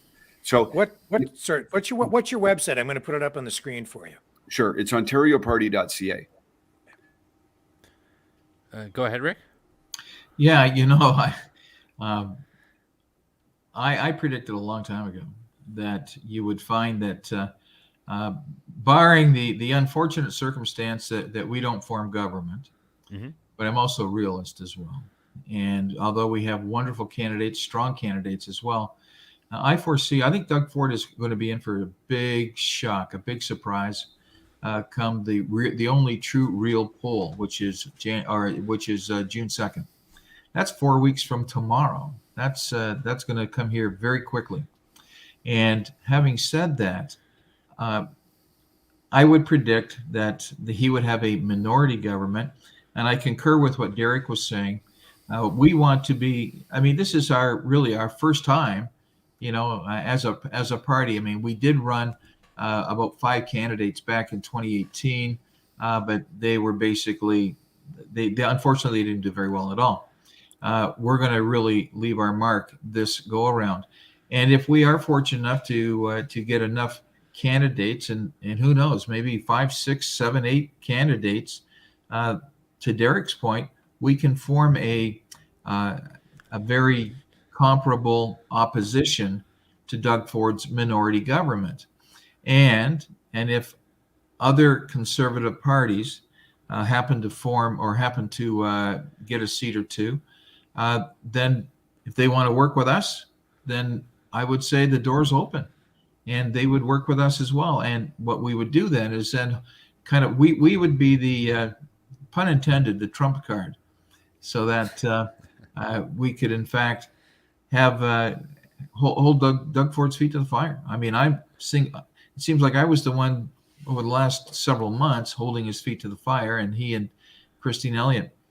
Definitely Christine Elliott. I must applaud you for some of your confrontations with her. So yes, very good. Well, the other thing is that Doug Ford put out a budget last Thursday. Mm-hmm. He put it out, and then he said, "Okay, there you go, we're out of here." So he shut down the legislature, shut it down without any debate on that budget at all, no voting on that budget at all. Now he has a majority government, so you know that budget was going to pass. However, there's a lot of promises in that budget. When you take a look at healthcare and hospitals, and you look at transportation and highways and new highways, those aren't millions of dollars; those are billions of dollars. when you kind of add them all up, I've been fortunate that in my workings, when I was with the party, but also even now, getting some good things down here in the Chatham-Kent-Leamington area, for the people. And I really hope that they don't forget that either. And but again, come June 2nd, when the results are tabulated, and I certainly hope that they will be accurate tabulations, if you understand what I'm saying. I don't know whether Dominion voting machines will be used or not, but I think that it's critical that the voting public, regardless of political stripe, have a close eye on the results and how those results are tabulated, and to ensure it. Because I know, and I'm sure all four of us, I'm sure, are looking at it and saying, how did Justin Trudeau get in? How did he get in? And they just kind of ignore that question, and rightfully so, because when you're being called out, you don't answer it. And I think that he was being called out, and as a result, leaves a lot of speculation as to the legitimacy of the voting. So anyway, that's a Doug Ford minority, Ontario Party, with a substantial number of seats to be a reputable opposition, so we can hold Doug Ford's government, minority government, we can hold their feet to the fire, and you'll have to pay attention to us. Interesting to, you used Donald Trump's name. You talked about Dominion voting machines in some of the emails going out, Derek, that I see from you. I think you've referred to the World Economic Forum. We had Jim Karahalios on here from the New Blue Party before. He was reluctant to talk about the WEF, didn't really seem to want to get associated with that, but you guys don't seem to be afraid of that. Are you trying to reach out to voters, to that, I think, conservative group, and let them know that that's what sort of differentiates you? And I know that there's also a faith-based element to your platform as well. Are those the things that distinguish you from, or separate you from, the other alternatives out there on the sort of the conservative side? I think they do. And I just want to add that it's not a strategic decision on our part. That's the kind of campaigning, the kind of beliefs and values that I've always sort of campaigned on. But I think there is a difference there. I believe that the other Conservative Party more or less kind of agrees with some of these things, but they're certainly not. They were never the first one to the punch when it came to disputing some of the things with COVID. That's not really their thing, but it always has been our thing. So I think that is a difference between us, and it's certainly something that's is not unnatural for us. It's the way that we are, and we're proud to be that way. Doug Ford scares me because he's supposed to be a conservative, but I see him these days as more of an authoritarian. And I think that's he might be a fiscal conservative who spends his face off. I'm really trying to find the conservatism or the conservative ideology in the conservative government.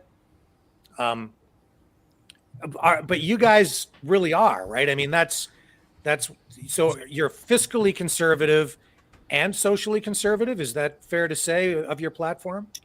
Yeah, we're a true conservative party in every respect, and frankly, that's what I think Canada needs. And when you see a party that compromises on any one of those, they end up compromising on all, and that's what we've seen with Doug Ford. That's what we've seen with the federal Conservative Party. Unless you find some hill to stand on, and nobody's asking a Conservative Party to win and fight on every issue, but you need to have something worth standing for in all of those spheres. And if you don't, you're going to end up compromising in the others as well. If we don't get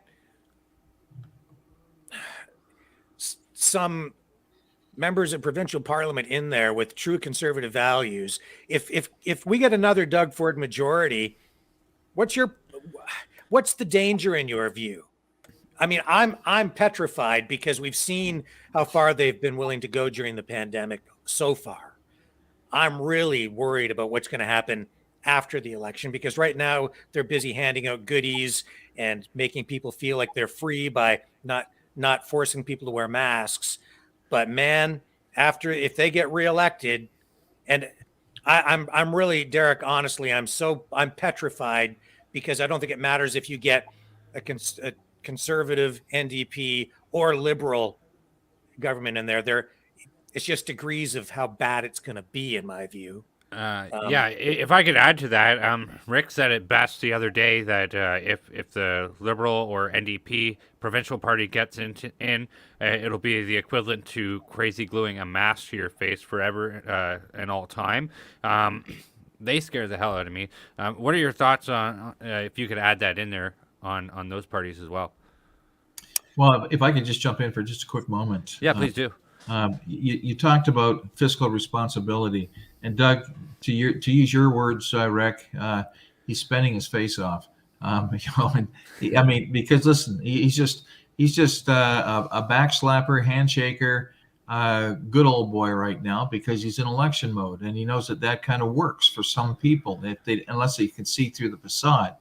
But let's talk about the faith side of things. That's for us people. I personally believe that people need to have a moral compass, and if you don't have a moral compass, to use your other analogy, if you don't stand for something, you'll fall for anything, and that's what we're worried about.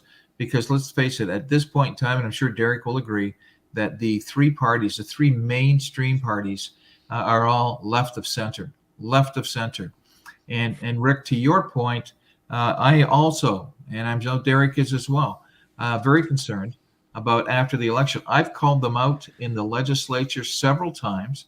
When we talked about the vax passes, and then we talked about getting rid of the passes, and I said, yeah, but does that mean you're getting rid of them now, so that when Justin Trudeau, after the Ontario election is finished, he's going to mandate, and he's really going to come down heavy on the unvaxxed? Well, let's face it, we all have some real serious problems about that, and I've called them out several times with regards to, this isn't a vaccine. It is not a vaccine. If somebody chooses to have this injection, okay.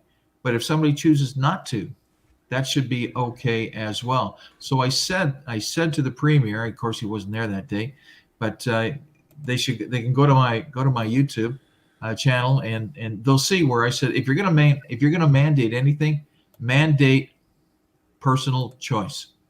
Mandate that. Because you look at companies, we talk about the situation in healthcare and in policing and so on. And I don't believe that a lot of these people dressed in police uniforms were actually police. I've got some concerns about that, but that's another story for another day.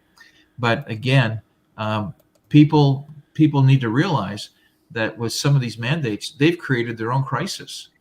We've had unbelievably talented doctors being pushed to the sidelines because of their personal stand that is not appreciated, nor is it respected. Just like Doug Ford didn't respect mine, and now businesses are saying the same thing, hospitals saying the same thing, and yet, excuse me, you're not a doctor. What gives you the right, to mandate those kinds of things? So to your point, Rick, I'm very concerned about after the election and the possibility of mandates. But you get Derek and I in there, and you get others of our Ontario party in there, then we can fight to the end, to stop these mandates. Because that's one of our platforms as well. Eliminate all mandates. And I'll stop there, Derek, because I'm sure you'd like to add to that. Sure. Well, I agree. I think that if the PC government wins a majority again, that will be a major confirmation to them that they can do whatever they want. They'll say, hey, look at that. Look what we were able to accomplish, and they still voted for us anyways. So, this party is not, they're not a conservative party. I think they initially kind of were, but Doug Ford got afraid when he ran into some troubles in the polls and when COVID came along, and he jettisoned that and I think started listening to the wrong group of advisors. Yeah. And once you start, holding a road down a certain direction, it's hard to go back and repudiate everything you've been doing. So this is kind of an unusual question, I think, because it's sort of like, what terrible things have happened to you, Derek? to give people enough trust to vote for you. And what I mean by that is, like, how many times have you been arrested, or how many tickets did you get under these COVID mandates, or how many times have you been banned off YouTube? What have you done to earn the trust of people by running afoul of the authoritarians in charge? Yeah, well, you raise a good point, because people say, well, I mean, it's easy to say something, right? But how do you know that someone's going to follow through? And one of the ways is you look at their actions. And for myself, I've been given 7 court summons. I was kicked out of a major national party here in Canada. I have been involved in press conferences that have been most watched political videos of all time in Canada. I've been censored on Facebook, YouTube, Twitter. I've done all of that, and frankly, I did it because I'm not in politics for the fun of it. I'm not in politics for the camaraderie. I'm in it because I'm very concerned about the direction of our country, and we need people like that fighting. And in fact, there's many people fighting on those lines, and it's good to support people like that. See, Brendan, I told you we were part of an elite club. We got banned on some of our YouTube channels this week. So, all right. There you go. Where you go, guys. But isn't that weird that you have to list all these?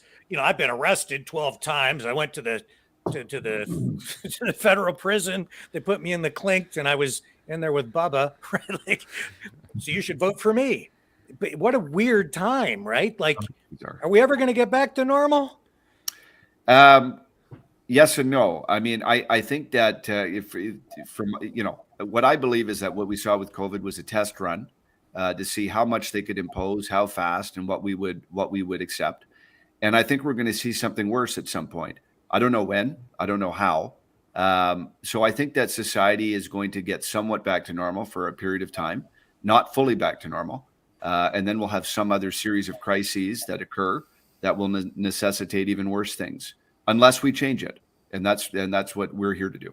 And that's why we're practicing sort of a new form of journalism. Rick, I've known you for years. And when I was at CTV, it was always, always be impartial, don't inject your opinion. But man, in these new times, I think that it's incumbent upon us to also frame things, because I think you're right, Derek. I think there's a lot more coming down the highway straight at us. So we have to take a different tack, because we're seeing the mainstream media lie, twist, distort the fabric of truth. I'm honestly petrified. If we even get a single voice in there to fight for freedom, that's my new position when it comes to journalism. We're here fighting for freedom and trying to get people closer to the truth. So I'm grateful to both of you for coming on here tonight to join us and share your message. I know that you have a limited amount of time. I don't want to suck up your whole night here. Is there anything that you guys think that we might have missed, or that you would like to add? Well, you know what? I might as well just mention some of our policies, which are available on our website. Of course, our party is against the COVID mandates. We would repeal any remaining mandates. We would prevent public or private vaccine passports. So there's a lot of private companies that are imposing these. We would also force companies that fired people to bring them back with back pay. Yeah. If people have been kicked out of university, they need to be let back in. They need to be given extra ability to make up for lost time, and that's part of our COVID policy. We have some great education policies as well. We want to implement a voucher system when it comes to primary education. So that means funding the child instead of funding the school. So that gives parents the choice. Do they want to send their kid to a public school? Do they want to use the money that would have gone to the public school to go to a private school or a Christian school, or maybe even homeschool? We want to make sure that we open up competition in the education system. We would ban the teaching of some of these dubious ideologies that are indoctrinating our kids. So no politics, no personal political campaigning in the classroom, no teaching gender theory or critical race theory to kids in elementary school. These are the kinds of things that we want to prevent from happening. And we want to make sure we're seeing free speech at our post-secondary levels. So if schools are not going to be bastions of free inquiry, they won't be receiving a penny of provincial funding. And most universities are funded about 50% by provinces. So we have a lot of control over that, and we'll be sure to exercise that. So, that's just a taste of some of our policies. We obviously want to reform the colleges of physicians and surgeons, the nursing colleges, make sure that we're actually, doing science and not, groupthink when it comes to different things. But we have a great series of policies, and people can check that out on our website. And I see that faith is part of your platform. I think during the pandemic, I know that during the pandemic, churches were so unfairly and relentlessly attacked. What will you do to protect churches going forward? Well, we're going to declare churches to be an essential service, and they should have been considered that during the pandemic. We want to make sure people have the right to have a faith, to attend a faith gathering if they so choose, to have an opinion and share it.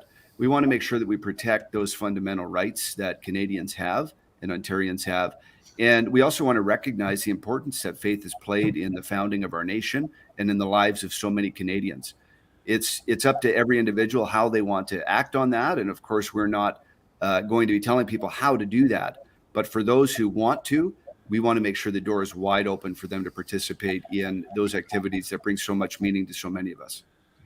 Well, we see so many politicians in the last few weeks, especially, federally running for the Conservative Party of Canada leadership, throwing that freedom word around.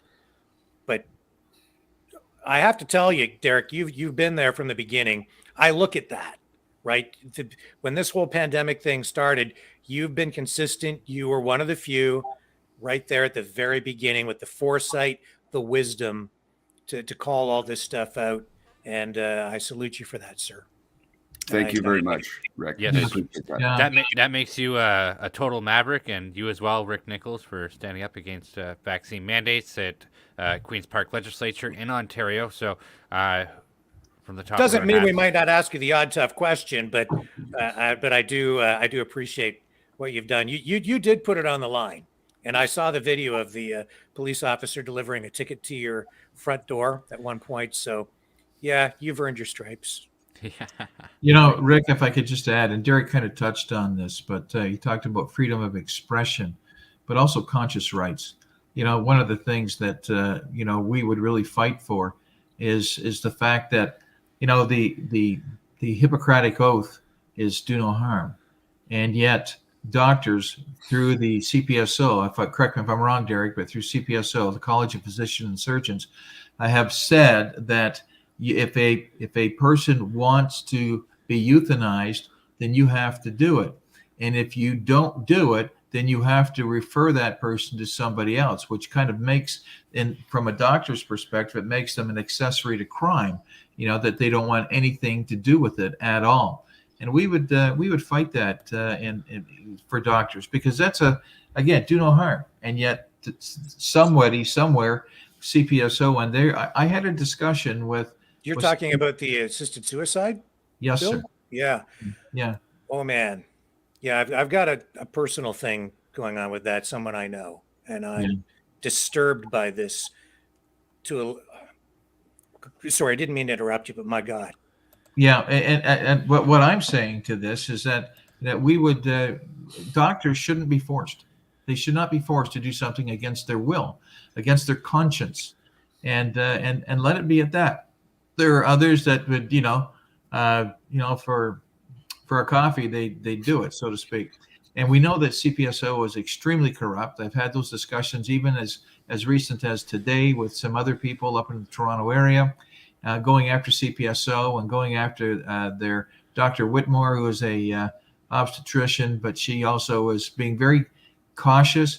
She's acting on Christine Elliott's words, where in fact she said there are doctors out there that are in fact practicing illegally. Maybe you've heard of ivermectin. Maybe you've heard of some of the other drugs that have been proven to help people and to get well, and yet they're saying nope, The only way you're going to do this is you've got to get the jab. Well, again, now I'm back on that. It's not a real vaccine, and I still maintain that, especially when Pfizer was court ordered, not once but now twice. They've done a big data dump of all of the adverse side effects as a result of these vaccines, and people are saying, "Whoa, wait a minute." And Pfizer was going to keep that secret. They weren't, because it's all about the dollar. Follow the money, Rick. On your previous shows, we talked about that. Mm-hmm. And we, as the Ontario Party, want to put a stop to that nonsense once and for all, because it's not about the money. It's not about lobbyists. It's about doing the right thing for the people and ensuring that they stay safe. And some people will say, well, I don't feel safe unless I get a mask. I don't feel safe unless I get my vaccine. Well, okay. If that's your choice, then that's your choice, and we will respect that. Derek, can I get you to address this assisted suicide thing? I didn't realize until this kind of flew in my face how the legislation had been changed and how easy it is now for someone to qualify for assisted suicide, for doctor-assisted suicide. And what I'm seeing is it's almost a rubber stamp. It's that darn easy. Can you explain to people what's going on with this? Because I don't think that the average person in Ontario is even aware. I wasn't until it's come home right here. Yeah. So initially, medical assistance in death was brought in 2017, based on a Supreme Court case that said that it needed to be offered in certain limited circumstances. So basically, there had to be the reasonable foreseeability of death, and there had to be extreme suffering. So think of, someone who, has extreme, late stage brain cancer, lots of pain, this kind of thing. And that's the kind of argument that, the average person kind of, understands or buys into. What happened after that is that a lower level court in Quebec said that wasn't good enough, and that, there needed to be more. And, typically what happens, a government will if any of their laws get overturned in court, they usually fight them.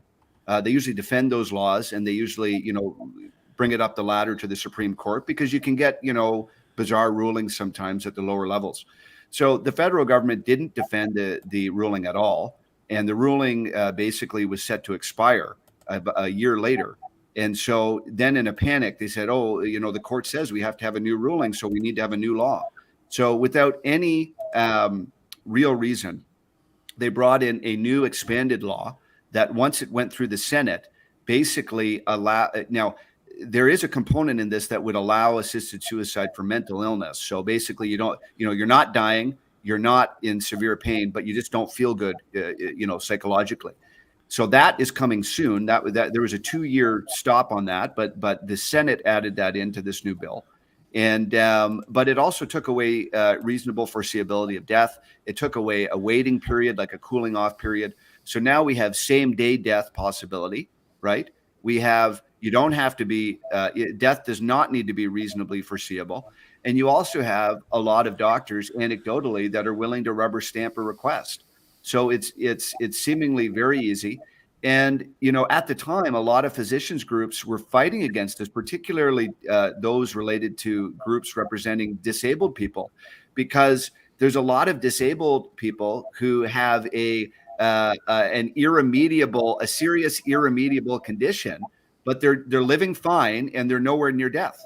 And that would have qualified a lot of disabled people to receive MAID, who maybe on a bad day might choose that, but overall want to, live long and fruitful lives.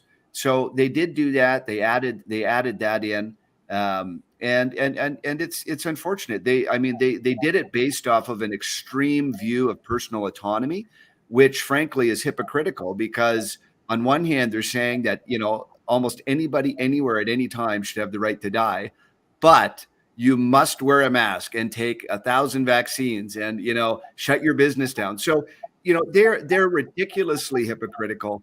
This bill is dangerous. It opens the door.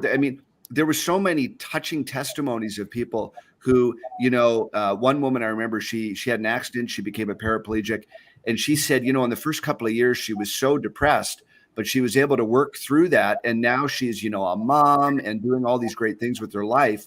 But had she had that opportunity in those dark days, she might have taken that. So you're right. It's a slippery slope. We've seen where this goes in Europe, where, even in certain circumstances, children can access these things. It's not right. It's not something that we should be supporting. And the Liberals basically brought this upon themselves, and they did it based on their own ideological extremity instead of any real reason. So you're speaking about this at the federal level, but healthcare is a provincial jurisdiction. So, I mean, I'm even a little confused. Is there something at the provincial level that can or should be done?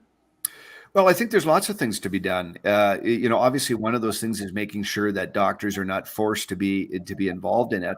I think from, a healthcare perspective, a funding perspective anyways, the province does have control over what services are funded and which are not. And I would argue that, choosing to die is not a medically necessary procedure, particularly for people who, are doing it for psychological reasons. So I think there are some things. What we're talking about, the reason this is allowed is because prior to this, there was a criminal prohibition against causing someone's death. And so this has carved out exceptions to that. But no, I think there are things that we can do at the provincial level. Of course, we can provide support to people. We can provide additional services to people, and we can even mandate different counseling and so on to be undertaken. But I can guarantee you that the federal government is going to be throwing their weight around to any province that pushes back against this. But it's something that we do need to do. So just to kind of wrap things up, Rick, I know you've got an event coming up. What about you, Derek? Where can people meet and greet you and ask you questions in person? What's coming up? Yeah. So just follow our Facebook. We're going to be up in Sudbury in a couple of days. We've just completed a large Ontario tour, but just keep following on Facebook, for your local candidate, or on my personal Facebook as well. And you can see all the different activities we have coming up.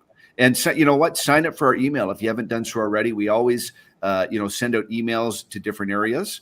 If we're doing an event in Rick's area, we send out emails to anyone in the vicinity of Rick. So if you go to ontarioparty.ca, you can sign up to volunteer, sign up to get our emails, and you can also donate there as well. Okay. And what about you, Rick? You have an event, I think, even tomorrow, don't you? I do, actually. Yes, it's my grand opening of my campaign office located at 463 St. Clair Street right here in Chatham. It's in that same mall that Hakeem Optical is. And we're really looking forward to a great turnout. This past weekend with Derek, we were very fortunate. We had a wonderful turnout at Harvest Church, actually, in Windsor. And then from there we went over to the Roma Club and had some fun finger food and great discussions. And Derek had a chance to wow the audience there again. And then on Sunday morning, we also had Patrick Ducharme. He was there, and Derek spoke, and he had a grand slam with the fans there, and we had just pretty much a packed house with all the chairs that were set up there. There were very, very few empty chairs, and we were really excited. We really generated a lot of great enthusiasm down in the Windsor-Essex area, and of course that's spilling over into the Chatham-Kent-Leamington area as well. We have our work cut out for us because, you heard Derek say, and at the ontarioparty.ca, you can donate there. And what I will say to that is, when Doug Ford removed me from caucus, he did more than just remove me from caucus. I had access to, substantial funds in my PC Writing Association. And now the gentleman who is going to be running against me, to take away my incumbency. He's got all that money, and like all of the other Ontario Party candidates, we start with zero, and that's exactly right. We build, but you know what? That doesn't bother me. That doesn't stop me either. With a name like Nicholls, I've always been fiscally responsible. And what riding are you running in, Derek? What's your riding? It's Hastings, Lennox, and Addington. So that's in the Belleville area, east of Toronto, nearing Kingston. Okay. Well, gentlemen, it'll be June 2nd before you know it. You have a lot of ground to cover. So again, I appreciate you joining us on the program tonight. I know your time is extremely valuable, especially right now. And I wish both of you great luck in the campaign and in the election. Thank you so much for having us. I share those sentiments as well, gentlemen. Thank you so much for your time. It's been an absolute pleasure. Thank you. Well, guys, you know what? You've always been great hosts. And of course, I view Maverick Media as the real media, not these other medias that are called MSM. You know, they at a national level, they just don't present the truth. And you get right down to the grassroots. And I think that's what people appreciate too. So thank you, fellas. I really appreciate you. Thank you. We'll be sure to follow you as the campaign unfolds. Thank you. All the best. Thanks so much, guys. Have a great night. Take care. Bye. Bye now. And there you have it. You can find out more about Derek and Rick at ontarioparty.ca. And what do you think, Brendan? Derek's been a freedom fighter from the beginning, as I say. He has been consistent. You hear a lot of things from a lot of people, depending on which party they're with, of course, right? So that's politics. Politics can get dirty. It's a blood sport. You see fighting among even the different conservative parties. But like Maxime Bernier, Derek was there from the beginning. Like Randy Hillier and a handful of others, he was a freedom fighter from the beginning. Had the foresight and the wisdom, as I say, to see what was coming. And was there at the very beginning and has been consistent right through fighting for freedom. You're correct on that notion. I think Derek Sloan does have integrity. These individuals are both very smart. They know what they're talking about. I mean, I'll be the first to say that they're not without their own flaws. And as I stated on the show previously, and I'm going to stick to this conviction, I'm not throwing out any endorsements at this juncture, except the endorsement to read up more on these guys. Read up more on the parties. Look into it. You have the ability to vote. This is a right that has been fought and paid for already, and I want people to go out and vote and do their own research and figure out what is going to align with their values the best, and go out there and support a candidate that you feel aligns with you. That's very important. If you believe in freedom, in my view, there's really only one way to get it. And that's to vote it in. Absolutely. And even if we have just one person elected from a party that fights for freedom, then at least you have a voice in the provincial legislature or the federal level. But in this case, it's the Ontario provincial election we're talking about. Mm-hmm. But wherever you are, whether you're watching in the States right now or anywhere in Canada, when it comes time to vote, make sure you get out and cast your ballot, because that's your voice. That's your opportunity. And here in Ontario right now, Brendan, even one voice can make a difference, because at least then someone can stand up and ask a question. Someone can stand up and say, wait a minute, I don't agree with that, nor do my constituents. And I don't think it's in the best interests of the citizens of Ontario or whatever jurisdiction, right? And when we continue with our fuddle-duddle story that isn't over yet, we still have a little bit to play with that, but we'll show you the power of, even in being in opposition, the ability of asking questions. Right. It is vitally important. So when people sit there and say, well, I'm not going to vote for that guy because they can't form the government. They'll lose. Well, it doesn't matter. What matters is even getting one voice. If you get 4 or 5, now you've got momentum. We have to, again, this is a new form of journalism for me, right? I used to be like totally neutral. Don't inject my opinion. If you want freedom, Mhm. you need freedom, because even if you get that single voice, that helps pull that conservative party back Absolutely. closer to the center and closer to the freedom side too, right? Because it applies pressure, and it also shows them that there are still people out here who value freedom. Big time. I want people to vote for these freedom parties. I honestly, like I said, it's hard. It's really hard for me because I do know who I'm going to vote for, and I know what I want to happen. But is that going to be reality? No. I'm still predicting a Doug Ford minority in Queen's Park legislature. So I do think the leader of the PC, Doug Ford, is still going to come through with a minority. But I do want freedom parties to get in there. I do want them to be able to hold the government to account. And we see power with this, like I said, especially now in the age of social media. Rick Nicholls, his YouTube channel, if you take a look at that, it's all his clips from the Ontario legislature, and it's all him asking questions, and people share that around. It gets around on the internet, and that is vitally important, especially in this age of censorship. Well, you know what? Good luck censoring somebody in the Ontario legislature. I mean, they can do it if they put a lot of grit to it, but it's not necessarily something that's very easily done. So go out there, vote. Do more research. Don't just rely on what we showed you. Don't rely just on the mainstream media.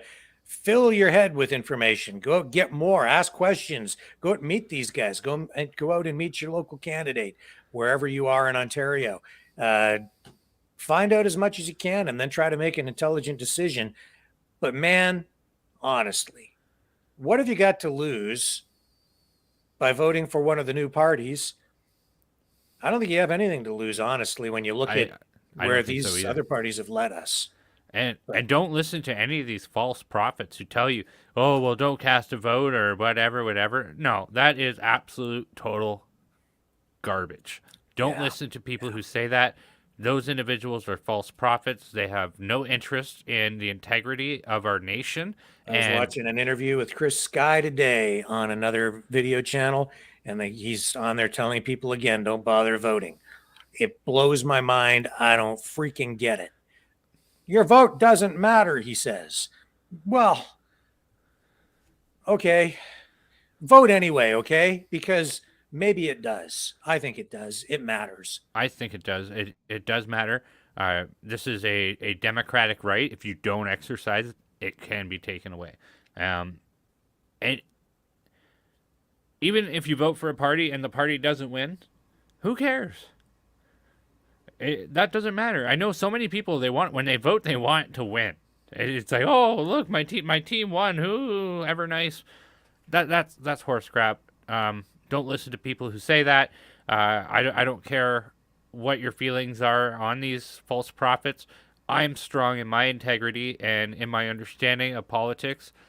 I know that having an opposition voice in your government is vitally important. There's a lot of stuff that Chris Sky says that I agree with.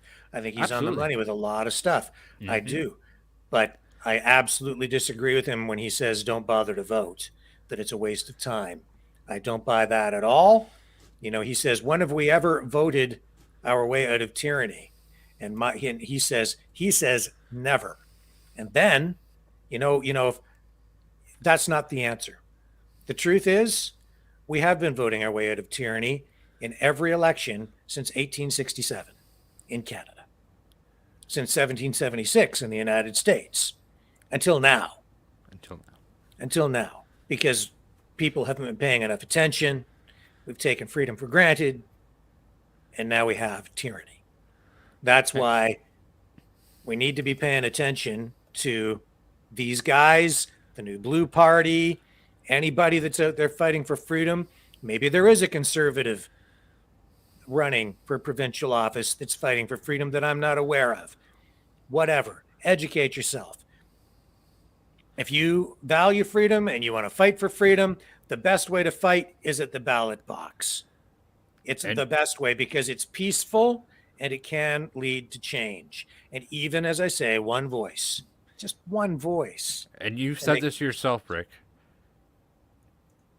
These establishment parties, they either want you to vote for them or not vote at all. Right. That is just as good as voting for them. So if you have somebody out there telling you that your vote doesn't matter and you shouldn't bother, you should ask yourself why he's telling you that. Why would someone tell you that? And then turn around and accuse others of trying to stifle him. Your voice doesn't matter. You might as well not speak. Excuse me? Anyway, that's a whole different can of worms. That is. And you know what? Justin Trudeau is shaking in his boots. A lot of politicians are, by the results that were obtained by the PPC in the last election. It may have been small in the grand scheme of things, but in the long term of things, it does show that when you are against the grain and you are against what the establishment says is right, and I mean we're seldom ever in agreements with what the establishment wants, it scares the crap out of them. And I feel that the PPC succeeded in scaring the crap out of establishment politicians, to the point that the Conservative Party of Canada, the federal one, all of their leadership nominees are using words like freedom. Mm-hmm. So they've seen it. They know it works. So ask yourself that question. Just make sure that you vote for a politician that means it when they use the word freedom. Freedom can mean a lot of different things to a lot of different people. It's an all-encompassing term. Yes. You better ask your politician, what do you mean by freedom? What does freedom really mean? And then look at their record, look at what they've done. As Derek said, judge them by their actions.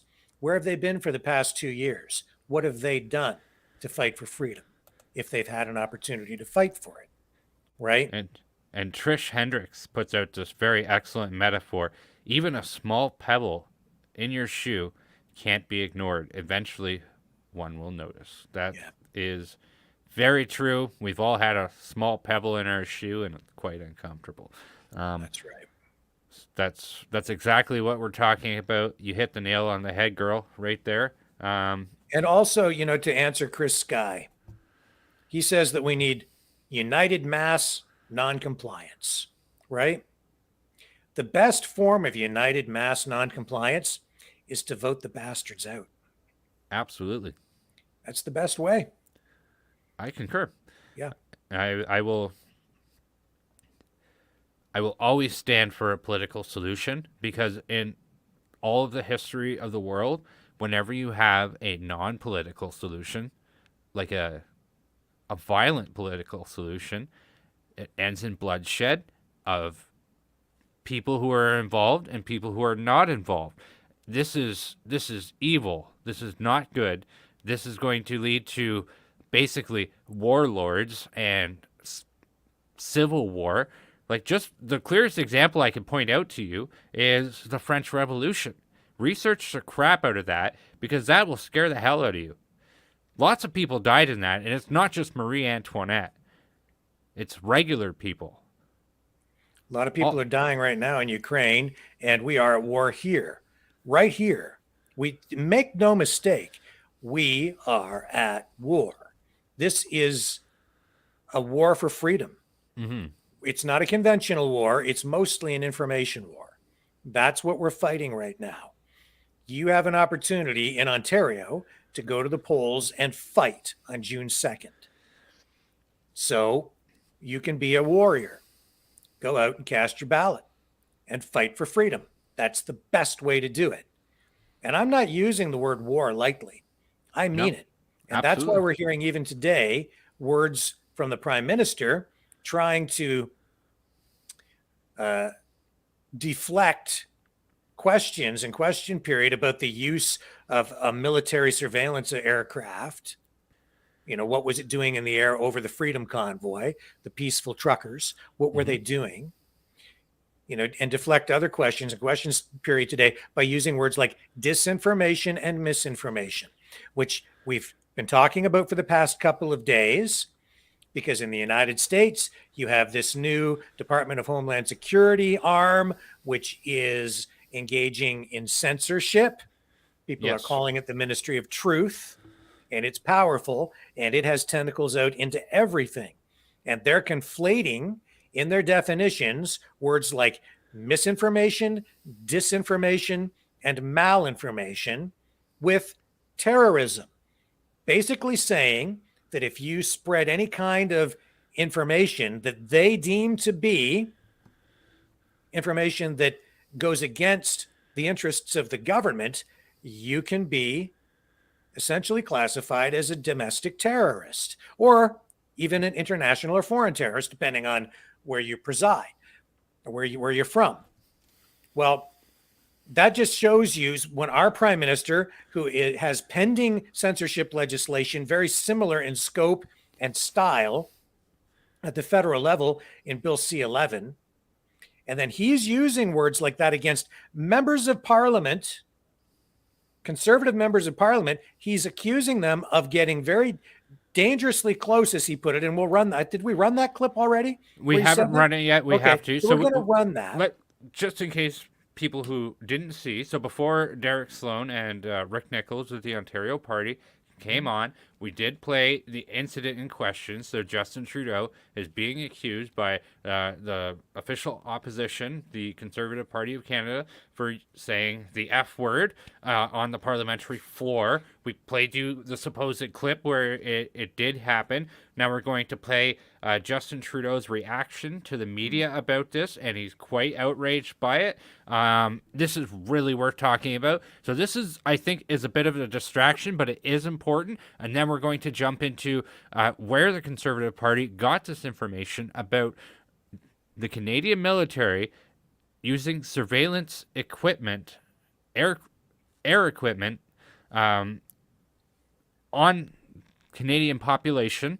So we're going to play this to kind of tie in some things, and then we're going to get into what's the story behind the Canadian military using airplanes to surveil its own citizens. So Trudeau in question period being asked about the use of this military aircraft just to possibly surveil the peaceful truckers. At one point, he's accused of dropping an F-bomb. Okay, so they were in a bit of an uproar in the House today, and then afterward he came out, and this is what happened in the halls afterward, outside of question period. What is the nature of your thoughts, gentlemen, when you say you move your lips in a particular way? I was up in the gallery. Okay, pause it. And then this is a reaction from the Conservative House Leader. What in the hell is that? Is it just me, or is that a hissy fit out of the Prime Minister? He ain't happy. He ain't happy. That's the grumpiest I've ever seen him, I think. I think Justin Trudeau's a spoiled little brat. Well, he really shows it there. Not the feistiest I've ever seen. Nope. Walk me through this F word, the Prime Minister business. Can you lay it out? Yeah, so we were asking questions about several articles that had appeared in the Globe and Mail. There was one in the Ottawa Citizen related to the use of Canadian military aircraft during the Freedom Convoy flying over Ottawa. It's question period. The opposition has a right to ask questions of the Prime Minister. We asked the question of it. He responded, of course, as he's always doing now, that the opposition is engaging in misinformation and disinformation. We were just asking a question on what was in a newspaper article. After my colleague Carrie Lynn Finley sat down, the Prime Minister used an unparliamentary term. He dropped an F-bomb. Everybody in the first two rows across from the Prime Minister heard it. I asked the Speaker, there was a point of order that came up from the member from Foothills asking for an apology. By that time, the Prime Minister had already left the House of Commons. I then provided some clarity to the Speaker as to what was said, and asked the Speaker if he would look into Hansard to see if it was recorded, because if it was unparliamentary language. And I can assure you that there was nobody on our side, despite how the debate went today and the question period went. There was nobody on our side that used the F word like the Prime Minister used today. And I don't want you to necessarily say it, but was it the four-letter F word? Was it F? It was. Yeah, it was a six-letter reference followed by another word. So it wasn't the four-letter F word. It was a six-letter F word. But anyways, hopefully Hansard picked it up. That ends in OFF? Not in that context. No. So that's what happened today. All right. So obviously he left when Mr. Barlow was rising to the point of order. We've got a vote that's coming in. Is there any recompense for this? It's up to the Speaker. We've asked the Speaker to look into Hansard to see whether in fact it was recorded. I can assure you there were probably 10 to 12 members on our side that heard it. It was loud at the time, Chris, to be frank. You were sitting upstairs. You know how things carry in there. Generally, you can pick up on things. But we'll see whether Hansard actually picked it up. And I think my colleague David Aiken actually asked the Prime Minister as he went out, I think he referenced his father's lines to Lincoln Alexander and another Tory in 1971 with, "What is the nature of your thoughts, gentlemen, when you move your lips in a particular way?" Reference to, I think, his father's fuddle double. So I'm not sure where he was going with that, but that's, I believe, what PM said on the way out. Well, I can tell you, I can tell you what I heard and what my colleagues heard, and it wasn't fuddle-duddle. So, anyways, I don't think he liked the line of questioning today, and that's why he reacted. Look, the Prime Minister has shown this type of emotion in the past, referring to other members of Parliament as pieces of shit. So it's not surprising to me that he would say that word. And that, just for the final thing, when I heard up in the gallery, you guys were calling throw him out, or something like that. Was that anything to do with? I'm sitting in the front row. I didn't hear that. Maybe you did, but I can't say anything towards that. Look, it was a rather robust question period. There are some very important issues that are facing the nation, and as the official opposition, we have the right to ask the questions as we did. The government has an obligation to answer that, not responding in expletives. So that's it. Thank you. I got to go vote. Thank you. I need a video. So it's very apparent to me that the language that Justin Trudeau uses and a lot of the body language that he uses is quite aggressive in a very bad way. I do remember he elbowed he elbowed a Conservative minister previously on the floor of the House of Commons. There's the POS comment that was made at one point. He had used F-bombs at previous events. I don't think that Justin Trudeau is a very good person. Let's not forget the blackface. Multiple times. So many times but that he cannot remember. You're the racist. Don't forget. And those truckers, especially those truckers, those guys are especially racist. This is a clear example of what I was talking to you about just before, about the importance of opposition asking questions, that Justin Trudeau is clearly very uncomfortable with this. I don't think Justin Trudeau is a good politician. I don't think he is a good person. I think he needs to be voted out. I think he needs to be felt. He needs to be uncomfortable in the House of Commons, as far as I'm concerned. That's the opposition's job. And we are focused too much right now on the use of the F word and not enough on where that line of questioning was coming from, which really opens up some pretty serious questions, which is, was it appropriate for the government to have a surveillance aircraft over Ottawa during the Freedom Convoy, which was being conducted by peaceful truckers? What was the deal with that? Do you really believe that it was just a training exercise and it just happened to be scheduled while the peaceful Freedom Convoy was in full swing on Parliament Hill at the time when Justin Trudeau was, how did he respond? By imposing the Emergencies Act.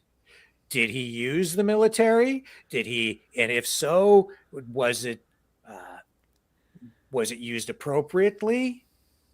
There are questions surrounding this. Now, the information we're getting back from the Department of National Defense is that it was a training exercise.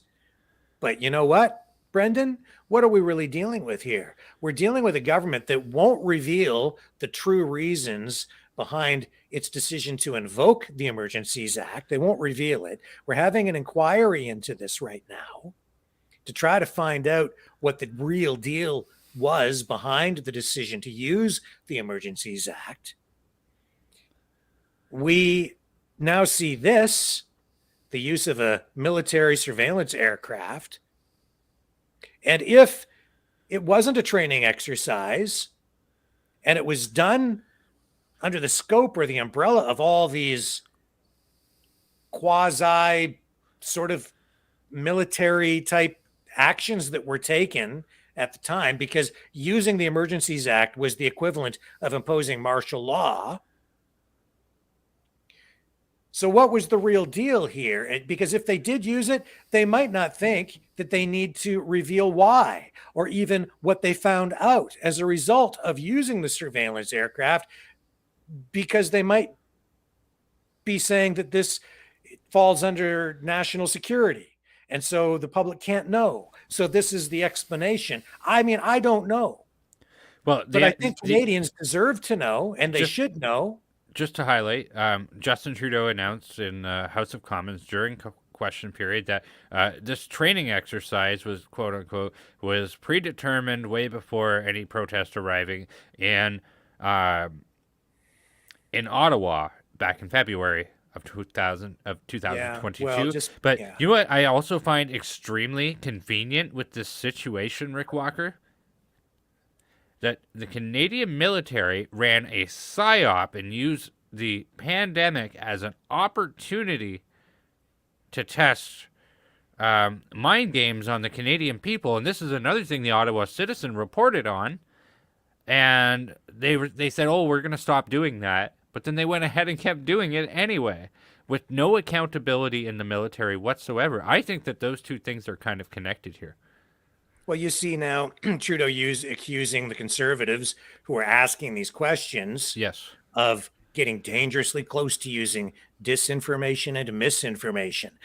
And as we've seen in the States, and what we're getting closer to here, is this habit of the people in power like Trudeau and Biden of conflating the use of any information that really runs contrary to their narrative or questions anything the government is doing. I mean, if you question the government now, they're conflating that with terrorism.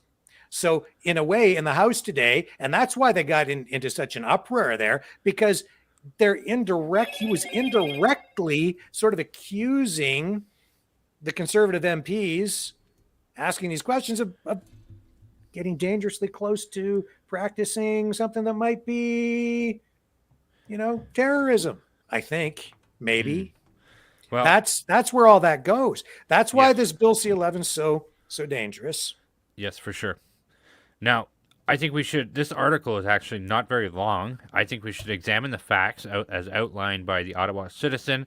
As the Member of Parliament we just watched outlined that this is merely the opposition asking questions, and this is a mainstream media outlet. This is not some fringe newspaper that prints this stuff out. Like, these guys, well, my hat goes off to them because they did report on the military psyop story. They were the first ones to do that. They broke lots of stories that Justin Trudeau really wouldn't like. So my hat goes off to them. They are paid by Justin Trudeau, though. And anyway, let's take a look at this. Surveillance aircraft over Ottawa during Freedom Convoy protest operated by Canadian Special Forces. Department of National Defense confirms. And there's a picture of the plane in question. Well, first off, why would you paint the plane green when the sky is blue? What are you camouflaging against? Canadian Special Forces were operating the mystery aircraft that flew over Ottawa during the so-called Freedom Convoy protest in late January and February, this newspaper has confirmed. The U.S. registered King aircraft was airborne over Ottawa January 28th, January 29th, February 3rd, February 10th, and February 11th, according to data collected by Stefan Watkins, an Ottawa researcher who tracks the movements of vessels and planes. Now, for many of you who don't know, I did a quick Google search today. It is pretty easy to track a lot of these planes just using Google. So, I mean, there is that, and there are lots of people who do that, just like this Mr. Watkins.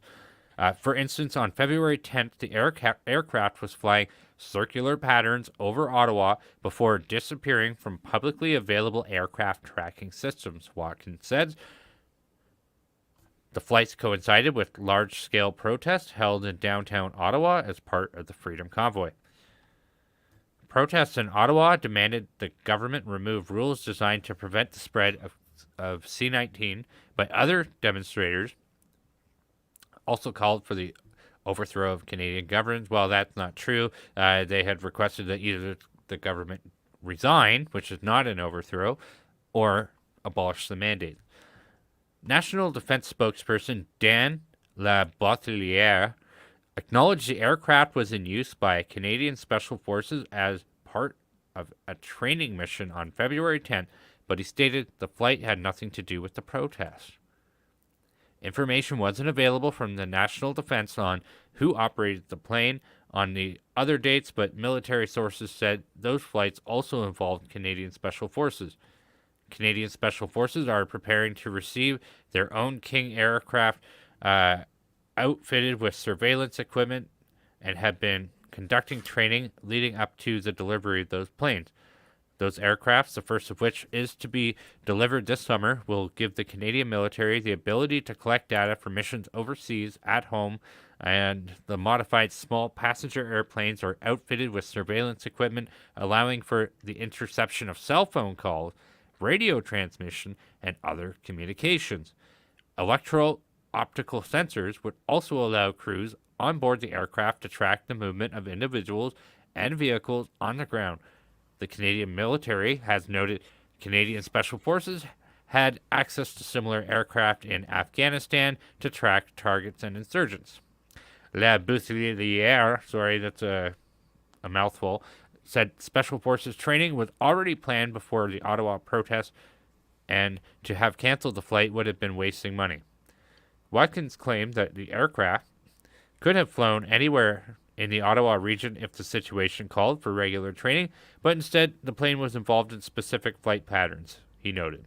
I believe their precise circular tracks over Ottawa suggest a form of electronic surveillance, not simply digital electro-optical imagery or videos, Watkins added in a separate report on the flights. The Globe and Mail newspaper, citing Watkins' data, first reported the February 10th flight in the article last month. At the time, National Defense acknowledged the plane was conducting military training, but did not reveal it was being operated by Canadian Special Forces.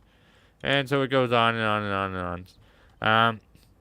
That's pretty much what we need to know. So, this aircraft, which is capable of picking up on electronic communications via text and God knows what else, has sophisticated optical capabilities, probably has things that we don't even know exist.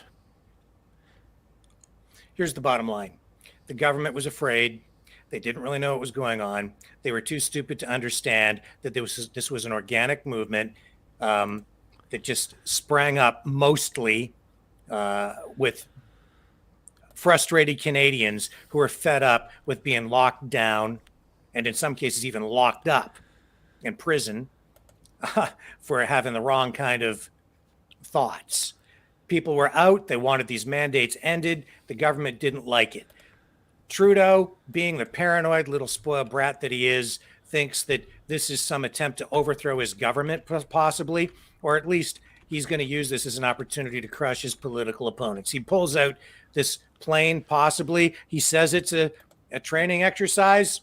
Who the heck knows? Because when it comes to the Department of National Defense and the federal government, who knows what they're actually, whether they're telling us the truth or whether they're not.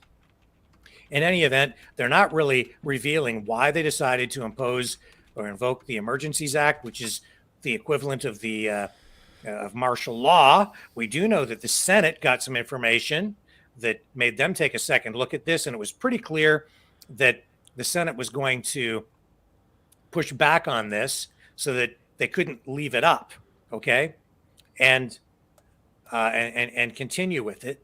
So rather than face defeat in the Senate, they decided to revoke it. And after, I think, just 3 days, they solved the national crisis in just 3 days. This threat to the government, to our sovereignty and democracy in just 3 days. And yet what we've shown you in the past, and I'm going to show you something else here, is that we showed you that one of the most likely reasons was Jeremy McKenzie and Diagolon, an imaginary country that was created on his YouTube channel as part of a comedy sketch, right? And that's right, they were looking for Diagolon. But it's such a stupid and preposterous and idiotic thing that they did, because Diagolon doesn't exist, that they're too embarrassed to reveal the truth. But here's an interesting thing that I came across. Here's an interesting thing. And I'm kind of glad that this happened to Jeremy McKenzie, because he has been targeted. And again, I don't know Jeremy McKenzie that well, but I've tuned into some of his YouTube videos, and we had him on the show one night, and he's absolutely a freedom fighter. He's very passionate. He knows what he's talking about, and he's a Canadian veteran serving very smart, serving time in Afghanistan. Smart guy. And Tom Marazzo, who was with the Freedom Truckers at the peaceful demonstration in Ottawa, is part of a new group called Veterans for Freedom. And we've had Tom Marazzo on here, and he is now actually, interestingly, a candidate for the Ontario Party. Well, they recently, I think it was just this past weekend during the Freedom Weekend in Ottawa, Veterans for Freedom had a get-together. And Tom Marazzo was at the podium, and this is what happened with Jeremy McKenzie. This is a lot harder than it looks. Before I start, there are some people I'd like to acknowledge in the room. And I'd like Jeremy McKenzie to stand up for a moment. Way to go, man. You rock. You rock.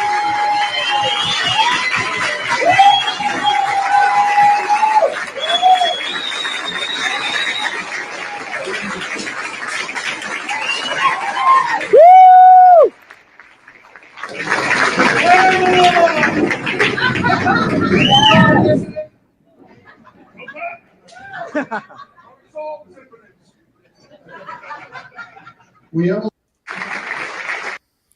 anyway, just a small moment, and I think a bright moment, which is rare these days, I think, for Jeremy, because he has been surveilled and charged and harassed. Questioned, and yeah, you could probably say harassed. Yep. Oh, I'm going to call it harassment. Yeah, like CSIS is calling everybody that's ever had a 2-minute affiliation with him. So to get that acknowledgement and that gratitude for fighting for freedom, because Jeremy does bring up a lot of really valid points in his podcasts. You should check him out. The Raging Dissident is what he goes by. But the CBC, CTV, mainstream media, the anti-hate politicians, they've portrayed him as some sort of a huge threat. So unless I'm missing something, okay, I think that they're a little off base, because it seems to me like Jeremy McKenzie is engaging in humor, satire. It's a joke. It's a meme.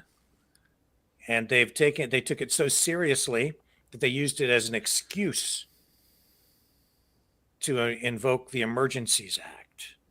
Now, maybe there's another reason we're not aware of, but that seems to be the most likely reason, and that's something that Jeremy has drawn attention to. They don't like him, and he's out there fighting for freedom. He's literally on the front lines. He's in their crosshairs, even now. Big time. So it was nice to see someone who's been targeted get at least a little bit of gratitude from a bunch of freedom fighters like Tom Marazzo, who has been there with the truckers. There are clear political lines being drawn in this information war. And he has taken his licks. I mean, he was heavily beaten at the trucker convoy. Was he beaten? Yeah, he was hit with a rifle butt. There's video of it. He's on the ground and there's... Jeremy McKenzie was beaten? No, Tom Marazzo. I said Tom Marazzo has taken his licks as well. Oh. Yeah. I didn't know that Tom Marazzo got beaten. Yeah. Okay. I didn't know that was the case. Maybe in any event, okay. Yeah. Who got beaten? I don't know. Too many people got beaten. I know that, and I know veterans got beaten by the cops. So I'm not sure who got beaten, but those guys were on there. We're down there. Tom Marazzo was right there on the front lines, and so was Jeremy McKenzie. Absolutely. Jeremy McKenzie's on the front lines online too. So, and I guess we're probably we're putting it on the line here too tonight, right? Like we do every night, trying to tell you the truth. So that's what's going on. And that's what the government was looking for. They were out there on the ground anyway. I don't know, with the cops. Who knows what was going on in the air? I'm not saying it was not a training exercise or it wasn't, but I think it's okay for the conservative MPs to be asking questions about it. And the prime minister seems suspiciously upset about it. And I hope that this inquiry gets to the bottom of things and we get more information and real details. And maybe we find out if, what connection there is to this whole farce, with, And in either case, this is more than the prime minister calling an opposition party like a bunch of liars or spreading false information. By him doing so, he's also smearing the Ottawa Citizen, which is pretty left-leaning, but they do come out with stories that matter, I would say. Yeah. Anyway, so that's all of that stuff, and we'll see where all of that goes, right? Will we ever find out? I don't know. I'm not entirely optimistic because they have tools at their disposal where they can, I think, hide a lot of information in the interests of national security. Yeah, that's for sure. So we'll see where this inquiry goes. But I said from the beginning, I was worried that the whole thing would be a sham. And I know the government is going to try and flip it upside down, just like they did with the actual Freedom Convoy, where they're portraying the truckers as a bunch of fascist, Nazi, bigot, misogynists, blah, blah, blah, blah, blah. Right? Yeah. Well, we've seen even from the beginning where they've tried to really take this inquiry down the road of it was a bad thing. We have to make sure it never happens again. Instead of what it's supposed to be, which is an inquiry to say, did the government act properly? Did they use the tools at their disposal appropriately and legally? Should they be held accountable for any of their actions? Did they do anything wrong? That's what the inquiry should be focused on. Not just, this was a bad thing. We need to make sure that we never have a protest like this again. They're starting from a position of guilty. All the truckers are guilty until proven innocent. When the government over here, and by doing that, trying to push the attention over there so that the government doesn't have any attention or any light cast on them. So Justin Trudeau doesn't even get questioned. Well, maybe not going to be quite so easy, pal. Because it looks like the Conservatives, at least some of them, suddenly have a little bit of a spine, maybe because maybe they smell a little bit of blood in the water. Right? Like this surveillance aircraft, and I think there's more to come on all of this stuff. We'll see where it goes. And I think there is a bit of a shift, in the party itself, maybe a little bit more coming because of the leadership convention, where some of the members of parliament feel that it's safe to venture back over a little more toward the Conservative side instead of far to the left is where they were when Aaron O'Toole was the leader. So we'll see how this all unfolds. That wasn't the only thing going on in the House today, and on the Canadian side, the Conservatives also strangely are now concerned about travel mandates and restrictions for travel, including travel for the unvaccinated. So that is something that came up in the House, and I find it a little bit strange, given that the Conservatives just went along with everything the government wanted to do for the past 2 years, but I guess better late than never. So here they are today asking questions about mandates and why Canada seems to be out of step with much or even the rest of the world. Thornhill. Speaker, surely the Prime Minister knows that vaccinated Canadians are on planes with unvaccinated international travelers here. Surely he knows that Italy, Greece, the UK, Denmark, and many others have no more travel restrictions and no more mandates. There, families have been reunited, workers are back to work, and everyone can travel. In Canada, this government doesn't trust Canadians. Why? Here, here. The Right Honourable Prime Minister. Mr. Speaker, on the contrary, we have seen over the past couple of years, Canadians stepped up incredibly to be there for each other, to get vaccinated, to wear masks, to keep each other safe. And that strength of response is why we have not only had less impact by the pandemic than many other countries, but by our economic recovery has come back so much stronger than many. We're going to continue to be informed by experts in how to keep Canadians safe. Even as variants continue to evolve, we will evolve in our measures to keep Canadians safe. The Honourable Member for Thornhill. And stigmatize, rinse, and repeat. Which experts is the Prime Minister listening to? What is the specific advice? What year is the advice from? And why is the advice different in Canada than the rest of the world? It's all secrets, Mr. Speaker. Canadians want to know, when will government end the outdated, ineffective, and vindictive mandates? The Right Honourable Prime Minister. Conservative Party talking an awful lot about divisions amongst Canadians, but that hasn't been the experience of most Canadians who stepped up to over 90% to get vaccinated, who demonstrated every step of the way that they were there for their neighbors. That they... Let me just hold on a sec. Just hold on a sec. Again, I've said, talk to your whips and get on the list for question period. Be more than happy to have other questions asked in this House of Commons. Let me go on to the Honourable Deputy de Belleuil-Chambly. The Honourable Member for Belleuil-Chambly. Last week, in the presence of the Prime Minister, journalists asked the Premier of Quebec, if he wanted to, shall I allow you to calm people down before I begin? Well, apparently I didn't allow the Prime Minister to answer his question. I thought that he had finished what he had to say. No?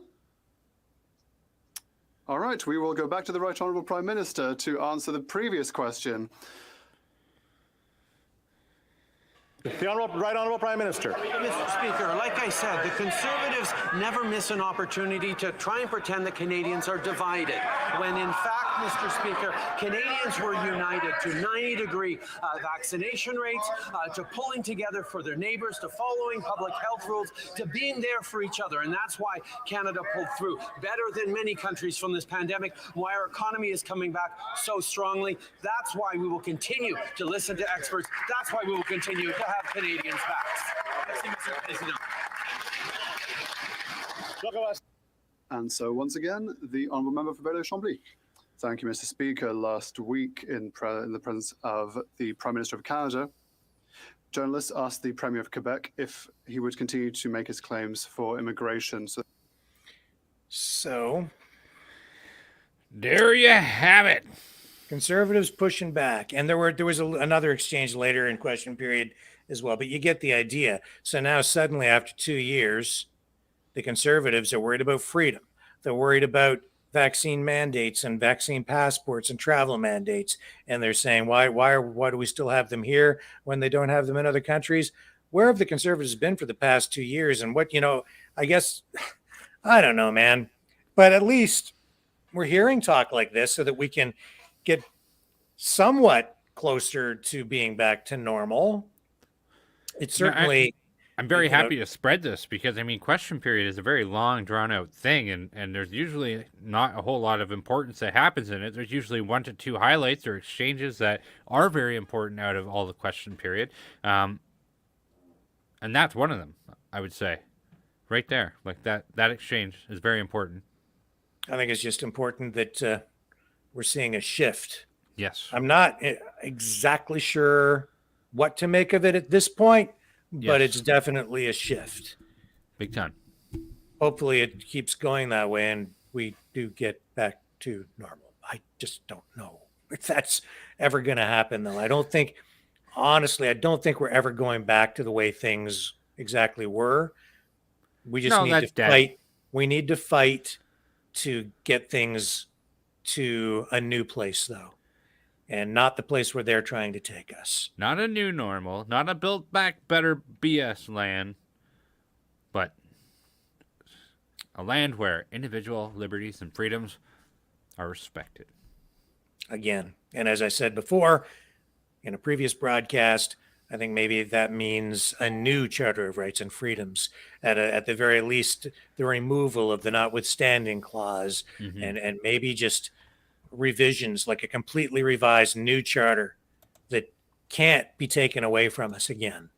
We need something with real teeth that provides real protection against tyranny, and that means that we need rights that can't be taken away by the government. We shall see. Anyway, very interesting to see that unfold in the House today. So we've covered a lot of ground tonight. It was great to have Derek Sloan on and Rick Nicholls. Derek, the leader of the Ontario Party. Rick Nicholls, the deputy leader running in Chatham-Kent-Leamington. It's always an absolute pleasure to shine a big, bright, shiny light onto Justin Trudeau's hissy fit. So it was my pleasure bringing that to everybody this evening. If there was one theme that ran through all of the stories that we highlighted this evening, it was freedom. Freedom. Questions. And at every turn, right? Yes. All through the interview with Derek and Rick, even the prelude leading up to it with Derek about Roger Stone joining the Ontario Party as a political strategist. That was very interesting. And Roger Stone has also been a freedom fighter on the U.S. side, of course, but now in Ontario. So that's interesting. And now we're seeing conservatives stepping up and in some strange, bizarre twist of things.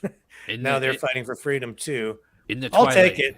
Hey, Rick Walker, in the Twilight Zone, we observe the opposition party acting like the opposition. Weird, isn't it? Isn't it weird? Very weird. Especially coming from a party that just prohibited or would not verify two of the people who wanted to and did, I think, actually truly qualify to run as contestants in the ongoing leadership race for the Conservative Party of Canada. And they're going to keep their money, over $300,000 a pop. So that's politics in 2022. And we will continue to cover it, bring you commentary and analysis every night here on the Maverick News Channel. If you'd like to support our independent journalism, the new journalism, you can donate at freedomreporters.com. There is a hot link in the YouTube, Facebook, Rumble, Odyssey descriptions. We're on all those platforms. We are still banned on most of our YouTube channels this week. We'll be back on there next week. We'll continue to broadcast live on the other platforms, though, and I see that many people are still following us and watching us tonight on those platforms. And you can support us by donating at freedomreporters.com. I'm going to throw it over to Brendan so he can kind of wrap up. And in the course of doing that, he'll tell you the other way you can support us. Please make sure that you hit the Rumble button or the reaction button on Facebook, as this helps us to defeat the algorithm and helps bring our content to a very brighter scale and allows us to get more Mavericks into the Maverick family. As always, we are welcoming more people in all the time, so be sure that you subscribe wherever you are. You can follow us on Facebook, Rumble. We'll be back on YouTube next week, other than the Flow of Discourse podcast channel, which is a side project of mine that I sometimes do or sometimes do not, in either case. My name is Brendan Kennedy. I'm the co-host here at Maverick News. It's been my pleasure to bring discussions on freedom and integrity with everybody, and I can't wait to see you tomorrow. And thank you to everyone for joining us tonight on the front lines of the fight in the information war that we continue to battle nightly here at 6 p.m. Eastern Standard Time. We'll be back tomorrow night, same time, same bat channel, Maverick News Channel, here on all the social media platforms. We look forward to having you join us again tomorrow evening. Catch you all on the flip side.